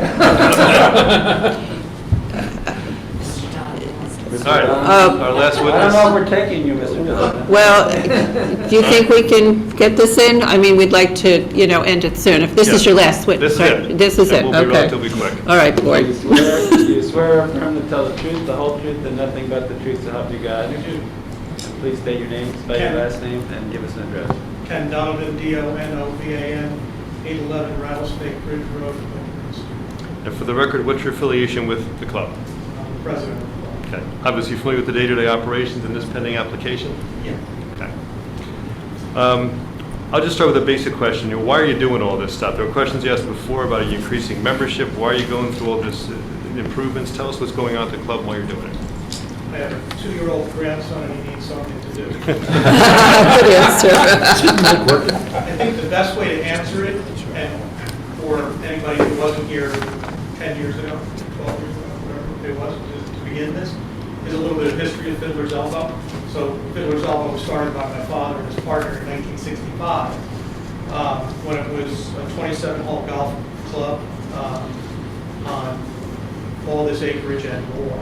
But it was started as a corporate-only club, where only corporations that were members. There were no individual members. That model worked really, really well up until about 2000, when a bunch of changes, both 9/11, there was some tax deductions that were taken away, pharmaceutical companies that were not allowed to entertain doctors, and a lot of our members were pharmaceutical companies, so suddenly that model didn't work so well. My father's partner passed away 12 years ago, and it was decided that one family needed to operate the club, and we were that family, and the model needed to change. So it became a more family-oriented club rather than a corporate club. Today, 25% of our members, thereabouts, are still corporations. Thus the reason for the meeting space on the third floor. People come in, they do come from Florida, but they do go home. They come up and there is a meeting, and right now they're staying at the Marriott in Bridgewater. So with the change to families required, you can't sell the hope of the pool, you got to build the pool, right? Everybody wants to see it, or the tennis courts. Today, our membership is actually smaller in number than it was in corporate days. However, the usage is more, so we have fewer members, just to be able to accommodate. People are coming to the club and using it in different ways. So, as we like to say, the average age of our member is currently 48, but there's nobody who's 48 years old. They're either my age or they're my kids' age who have kids. So it's getting younger, which we think is terrific, but that's the reason for some of the other amenities here. So it's not, to answer your question about the size of the membership, it's not to increase the size of the membership. We literally can't handle more members, but it's giving them something else to do. And a lot of times it's additive to the debt. So not atypical. Kids show up at the pool, parents are there. Whether or not they want the guard tower by the parent pool or not, we can talk about that. But the parent pool is there for that reason. We have a lot of grandparents who only have their kids irregularly, but they still are members of the pool. So they want their pool. They don't necessarily need to hear all the noise. But the kids will show up. They might be in our day camp. They might be hanging with mom. They might be hanging with dad. But mom and dad might want to run off and get in a workout, or they may want to get a spot treatment, or whatever it might be. To answer the question on the lodge, which I think is probably of some interest to the board, relative to the cottages. We knew we wanted overnight accommodations when we made the application originally. We put in cottages because every golf club has cottages, but these cottages serve for people coming in from out of town as a force. I don't know why we didn't think of it sooner, but nobody's flying into Fiddler's Elbow to play golf as a force. But we have weddings, we have business meetings, we have member guests, we have social functions at the club where people might want an overnight room. I had the experience with my wife where we were put up in a 4-bedroom cottage. We had traveled somewhere, we were sharing the cottage, our bedroom, and 3 other bedroom people we didn't know. That doesn't work. So immediately, finally, blood started rushing to the brain, and we said, yeah, this needs to be more consolidated. It worked kind of neatly because it was less square footage in terms of its footprint than the cottages, and it also made the lodge a lot easier for us to handle. So managerial. So in terms of Mayor, you were talking about who's going to be there. We have to have somebody there. So whether it's usual problems in a hotel or that there's an engineering issue or there's a security issue, whatever, we need to have somebody there. So there will be somebody there full time. We don't know if that's one person or 2 people. I just don't know. But also the reason why it needs to be close to the main facility. Right now, the Forest Golf Course, which is in Reddington Township, and it's the newest, also further from the clubhouse. It's literally a mile from the clubhouse. And that's where we start. It goes further than that. So the property is really spread out. To spread out those amenities would be really difficult to manage. Frankly, we have a whole safety plan for the entire facility that was done by a safety consultant. We have to actually set coordinates within the property so that, God forbid, somebody has a health emergency on the golf course, we can pinpoint, but almost like the old maps where A5, and you go to A5, and that's where the person is. Because right now, people say if somebody had a heart attack on the golf course, it's 500 acres, you can find the person. So it's a big McGill to try to manage it. Spreading it out works against it. Trying to keep people safe and trying to keep people managed properly. There was a The question. age of the oldest building in the clubhouse. I think it's 1935. Wow. I'm very close. It's a poured concrete building. That's the floors and the walls. So if you're so inclined to decorate and you decide a sconce would look nice on the wall, unless you bring your jackhammer, you're not putting up the sconce. It's a great old building. It's It's got an unbelievable history tied to the Brady family, which I think is probably 3/4 or all of the town at one point. It was a wedding present to one of Mr. Brady's daughters. Not my daughter. But it means a lot to us. Our family is operating it. It's my sister and me, my 2 sons, who are the trustees of this one. And like I said, the 2-year-old is on the on-deck circle. Any questions for Donovan? Yeah, any questions from the board? So, Or- yeah. from my concern is the occupancy of the lodge and making certain that this is transient residency. We talk about, so we're going to say they're more than a week. Is there a way we can start stipulating how the lodge is going to operate? We will have a rule for sure. I can't tell you what that is right now. It's going to be, I'm not sure it's a week. I know it's not a month. But economics are going to drive it for us. For example, part of our financial projection for the lodge is largely driven by our wedding business. Typical 2-night guarantee and 24 rooms, or suites, or whatever we're going to call them, they go quickly because the size of the wedding. There are a lot of people who are going to take that. We have weddings. We have 2 weddings this last month, so they go on all year long. Having somebody come in from out of town and stay for a month works against our financial interest. So we've got a real good reason for doing that. That, let alone club events that we do where people are going to want to stay. So we will have a rule. We'll never get to that limit because we're going to want to limit. We can't tell somebody, okay, you have Monday to Friday, you got to leave on Saturday and Sunday, but you can come back again on Monday. They're not going to want to do that, and we're going to want that room over the weekend because of that wedding or that social.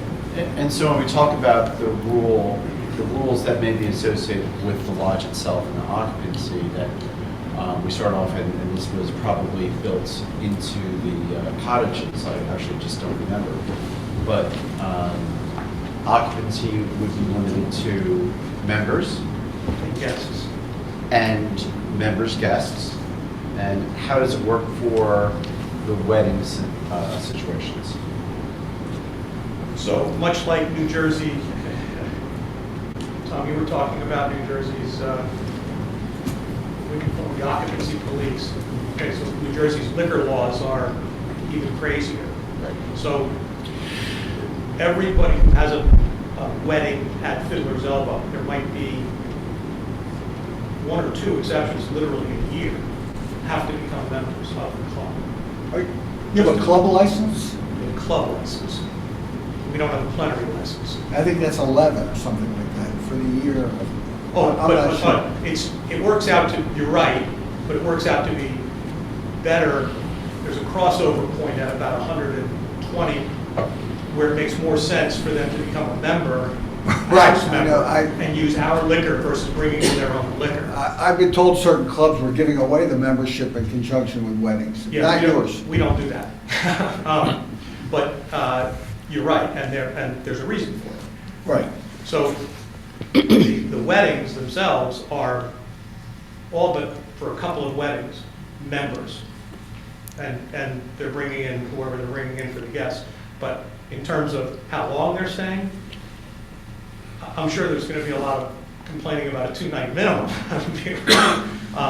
So they're going to want to be out, and we're going to want them out because we're going to need that space for, God willing, for somebody else, right behind them. Usually like a business meeting. Now, also with a lot of clubs, so if you are a member of a club in California and you're coming to New York or New Jersey to do business, or for whatever reason you're coming out here, will there be reciprocity for members from other clubs to stay here? We don't again, our issue is. And I'm not looking to drive the business away, I think it's important for us to get an understanding I understand the of question. how it's going to work. Sure, I understand the question. Again, we're limited by the size of our facility right now and the business that we're doing. We have crazy conversations where we're hoping not to have business. We hit the right market in terms of the family model. Okay? So a lot of clubs want reciprocity, depending on the club, you're going to want reciprocity because if there's a prestige thing, right, and you can go elsewhere. We're very proud of Fiddler's Elbow. We've won national awards, state awards. Our staff is as good as there is. We really have a friendly, I think, wonderful place. We're not looking to send our members to, Cypress Point or to Augusta, or then they're going to come in out of town. I don't want to say it this way, but we don't want them because we just want to take care of our members, and if they're bringing in guests. So we're not advertising for people to have reciprocity. We've been pitched on those ideas. We don't want those ideas. We want to be here, and we just want to be able to handle our members. Thank you. But help me understand guest a little bit more too, though. So you have a member guest outing, right? Starts on Wednesday afternoon or with some kind of, banquet type of thing, and they're going to play golf Thursday, Friday, Saturday, Sunday. It's a 4 or 5 day event. Yep. My buddy lives in California. He's coming in on Wednesday night, and that would be the kind of typical guest scenario to accommodate in the lodge. Yes, on the golf side of things. We don't run the type of member guest where it's going to fill the lodge for every member guest. We run one a year where I will tell you it will be full. But most of the member guests, it's somebody local. Maybe you'll have an occasional out of town, but not much. But that is a typical use for the. All right, but that's going to be, so you're going to have an active member who's going to have his own, literally his guest, come and stay at the hotel while he's here. Correct. As opposed to a guest, do these reciprocity kind of scenarios. Somebody who might be just in town for a little while, calls his buddy and says, can I stay at your club, kind of thing. That's an opportunity as well? You look like it. Yes. Yes. Do you want me to be honest? Yes. Yeah. Is it part of my pro forma? No. Okay. You learned a long time ago in golf, the laws of physics get broken every day, and logic. Right? So sure, but Okay. I can't count on that. So a guest can have, and a member can have a guest stay there without the member staying there, is basically what you're saying, if the situation, The guest has to make the arrangement. arrangement. Okay, so there's a connection to the club. It's Right. not going to be Airbnb, not going to be RBO. It's none of that stuff. Well, and primarily because the way it works financially, the guest is going to get, or the member is going to get charged. Right. Yeah, like with the restaurant or anything else, yeah. At the end of the day, there's a gatekeeper, and that's the member. So we're not taking, American Express at the front desk. How many members are there, Ken? I'm sorry? How many members are there? I'm sure you measure that by family as opposed to It's the entire entourage. 865. 3 golf courses, the typical ratio is 300 members per golf club, per golf course, I should say, nationally. We try to stay under that, just for usage. Again, the course is being used differently, so we have. So 900 is sort of that upper limit then. Yeah, and. Do you also have members that are strictly for tennis or the other facilities? Social, right? Yeah, we have house memberships. That's separate. There are not that many of them. We don't have, you can't get the pool and tennis currently. We used to have an add-on to, if you didn't want golf, you could become a house member and add on the pool and tennis. We called it the sports membership. Right. We don't do that anymore because it was too good a deal, and we realized.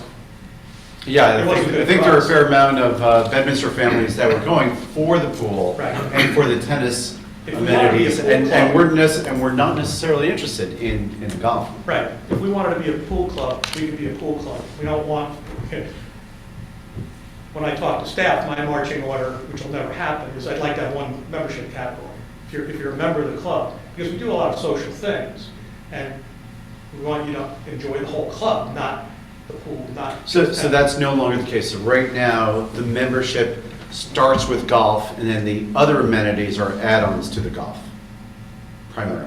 Correct. It's actually what we have a one-year waiting list now. We are not accepting applications for 2022. Zero. And by the way, while you're on this, I just want to say that. We can talk later. So that, as mayor, that we certainly saw the downturn in the golf industry and the way that your club pivoted and thrived is a credit to your management. So I just Absolutely. Thank you. And it is a credit to the management. We say it all the time. It's not, our family writes checks and buildings get built. That's not hard, with all respect. It's running it after it's built. These guys do, they're an unbelievable team. They're phenomenal. I'd like to repeat the mayor's comments because I think you were ahead of the COVID. I mean, everybody now is doing well in the golf industry, but I think you were doing well when everyone else was doing poorly. I appreciate it. Yeah, we think we started a race, an arms race in the business. And as I say to our general manager all the time, I'd rather be us than anybody else. Okay, I think that's all the questions we have. Do we need to open it up to the public, I guess, one more time? And just, I just have one more question. Would you consider a 7-day limit on the lodge as a prohibitive limit? I would, because again, I don't know. So I know I need to be at a 30-day limit because that's what the state says it has to be. If you're asking me to stipulate to something, I can stipulate to that. I just, I don't know. I just don't know. But I think the economics of it are going to drive it much more than the legislation or the regulations.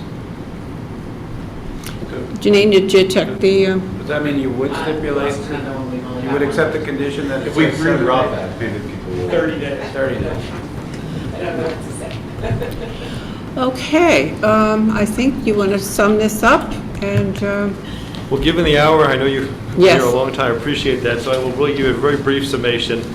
I think we've given you enough testimony tonight to support the application for site plan as well as for the variances. We've given you the flexible C argument for the height variance. We've also gone through the other issues regarding the waivers that we need, so unless you have questions of me, I'll rest. You know, I have one last question for Mr. John.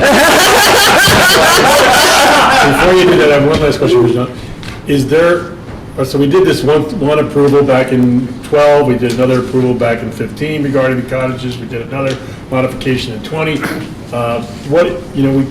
Somebody talked about the phasing before.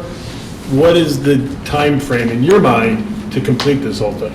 18 months, 24 months? No way. No. So first, we came back, I think, Mr. Travellini, you asked the question about what are we doing with the fitness building because it sits on top of the splash bar in the last, so we were, and I think the follow-up was, please come back with everything you want to do. Right? This is everything we want to do. This is the wish list. Perfectly honest, I can't tell you it's exactly what we want to build. So anything that we would ever come back to you with would be, modification and less. But in terms of scope, this is it. Is it 18 months? I can tell you for sure it's not 18 months. Is it 10 years? It's probably not 10 years either. It's going to be somewhere in between. I just don't know. So it's like 5 phases, so it could very reasonably be 4 or 5 years. Yeah, I'm not sure. I know the walk-in refrigerator is the 5th phase. As soon as we can get an outdoor refrigerator, we're going to want to do that. We've got state approval to consider in terms of that timeline. So the phasing could get changed. I mean, the elements are going to get changed a little bit in terms of the cottage, it's late for me too. Yes. The lodge. We have to wait for the state. It's probably a year from what we understand. They're about supposed to get the state approval. It's going to take us time to drill down on exactly how these floor plans work. So that's not coming out of the ground for 2 years. The real pressure is to work around the pool, correct? That's what you want to get going on right away? That has to happen, because, again, with the shift in this membership from corporate to families, that's the pressure point for us right now. And so if the board sees fit to approve this, I know in the past, the board's given us the right to go and apply for building permits before the resolution's adopted, and I's dotted and T's crossed, and things like that. You'd expect to have that kind of an approval if the board sees fit to give it to you? That would be wonderful. All The right. reason why I asked the question is because most principals, time is money, and they have a time frame in their head at least about when they want to see this, executed. With all humility, if you hung around with me for a day, and there are 2 people in this office, in this room right now that will attest to this fact, like other principals, I'm not a budget guy. I've never seen a budget that's correct. I just want it to be wrong in my favor. So that's kind of the way. It's a little bit of seat in the pants, but I've been around the property since before it was a golf course. I remember going there when the Tobiason family lived there before they purchased it. So I've been around. I don't know a lot about the golf business, but I know a lot about Fiddler's Elbow. That's very nice. Thank you. All right, Tom, I think it's in your court here. Sure. If the board will entertain it, it's a motion to approve the preliminary and final site plan amendment, the C variances, site plan exceptions, including for the lodge, to be replacing the 6 cottages, and to be subject to the conditions offered. Paul and Frank's reports the standard conditions. The condition offered that it would be limited to no more than 30-day occupancy, but that's the condition. We understand his testimony. And that it's effective this evening, so the applicant can proceed effective immediately, provided all other elements of compliance are provided to the township engineer. So, Tom, when you're saying the condition, or I guess we'll call it a condition, no more than 30 days occupancy, are you looking at that as consecutive or total for the year, for one family or one person? Technically, under the building code, is 30 days continuous, so. Okay. Yeah. So then it's the limit on that condition would be 30 days continuous. Right, so someone stays for 29 days, goes to Florida for a week. Don't tell Mr. Donovan any creative. I'm just letting us know, because we may say, we may want to change that condition. So I just want to sort of put it back to our board, right? This is a lodge intended for members and their guests, certainly to support the golf course business and to support the ancillary, it may not be so ancillary, the banquet facilities and the other attributes of the golf course. So what we're not looking for it to become is 178 Long-term hotel. Long-term hotel. But there's no kitchen, there's no laundry facility. Right. Okay. Well, and just so everybody does know, even Mr. Donovan, even the ordinance says it's for members and guests only, and it is not for long-term residency. Okay, so that's a requirement of your zoning, and they will have to comply with that, and presumably they will. That's enforceable, so to speak. In other words, it is not an apartment.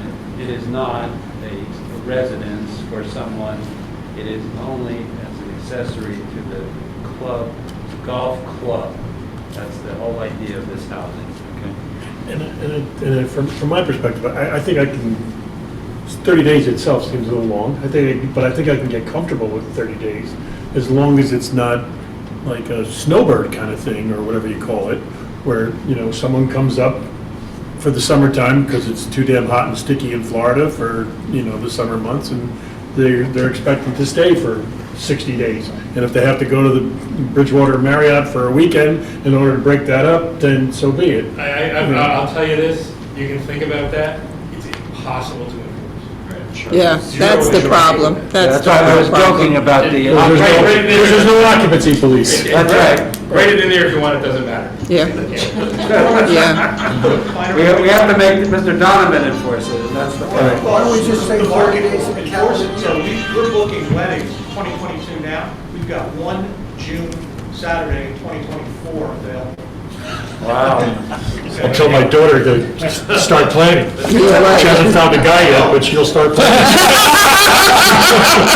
By then, you can be a member. Right, exactly. So we don't, in terms of the people coming up for the summer, don't want them. Yeah. We're not going to have room for the people who are a large part of why we're doing it. I don't think it's going to be. But we can enforce the How you can do the it? hide-a-bed scenario though, right? We can make that clearly a stipulation. 24 beds. 24 beds. We've already addressed that. 24 beds, no cots rolling in, no sofa beds, no. Yeah, I'm not. Passing out on the floor after, Well, I don't think anybody has any control over it. They want this place available for weddings. Physics and logic. I think we should limit it to 30 days in a calendar year. Yeah? Who, you gonna go check? Just let's go with this. Impractical, but if what. But if it what- could be enforced anyway. It's impractical to enforce. so. Yeah. I can't do anything about it. Right. No. To go back to Mr. Donovan's economic model, that's not what this is about. Right, exactly. So if you want to put it in, we can. but- Well, it's like liquor laws. I mean, very few clubs really follow the liquor laws, and then 1 in 100 clubs stubs their toes. Just because it's hard to enforce doesn't mean it shouldn't be there. Okay, we need to make a Our motion. last liquor audit lasted 10 minutes. I'm sorry? Our last liquor audit lasted 10 minutes. Well, congratulations. You know what happened then in Flemington, at the club, they got stuck with beer or something on a hole near the driveway, and the liquor guy came by and he saw this thing, and it wasn't part of the area that had been designated for the liquor license. And there was nobody there. You can't have liquor unless it's attended. And every club has, some beer with a sign thing. So. But not yours. Okay, let's make a motion for this proposal. And that includes the height and everything, right? Yes, yes. We need a motion. I'll make a motion to approve. We need a second. Second. Louis? Second. Mayor Jacobs? Aye. Committeeman Hinckley? Aye. Mr. Travellini? Aye. Mr. Leonard? Aye. Mr. DeGiovanni? Aye. Mrs. Orabon is in the room. Mr. Walter? Aye. Mr. Hurst? Aye. Ms. Christie? Aye. Chair Olmstead? Aye. Congratulations, and thank you. Thank you. Thank you. The architecture is beautiful. The architecture is outstanding. Yeah, he was, very good.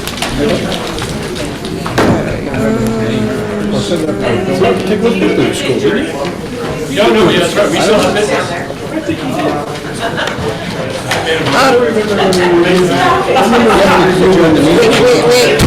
Whoa, we need an adjournment. Can I hear a motion for adjournment? Approved. Second. Hit that gavel. You want this? You're getting it anyway. Oh, wait, yes.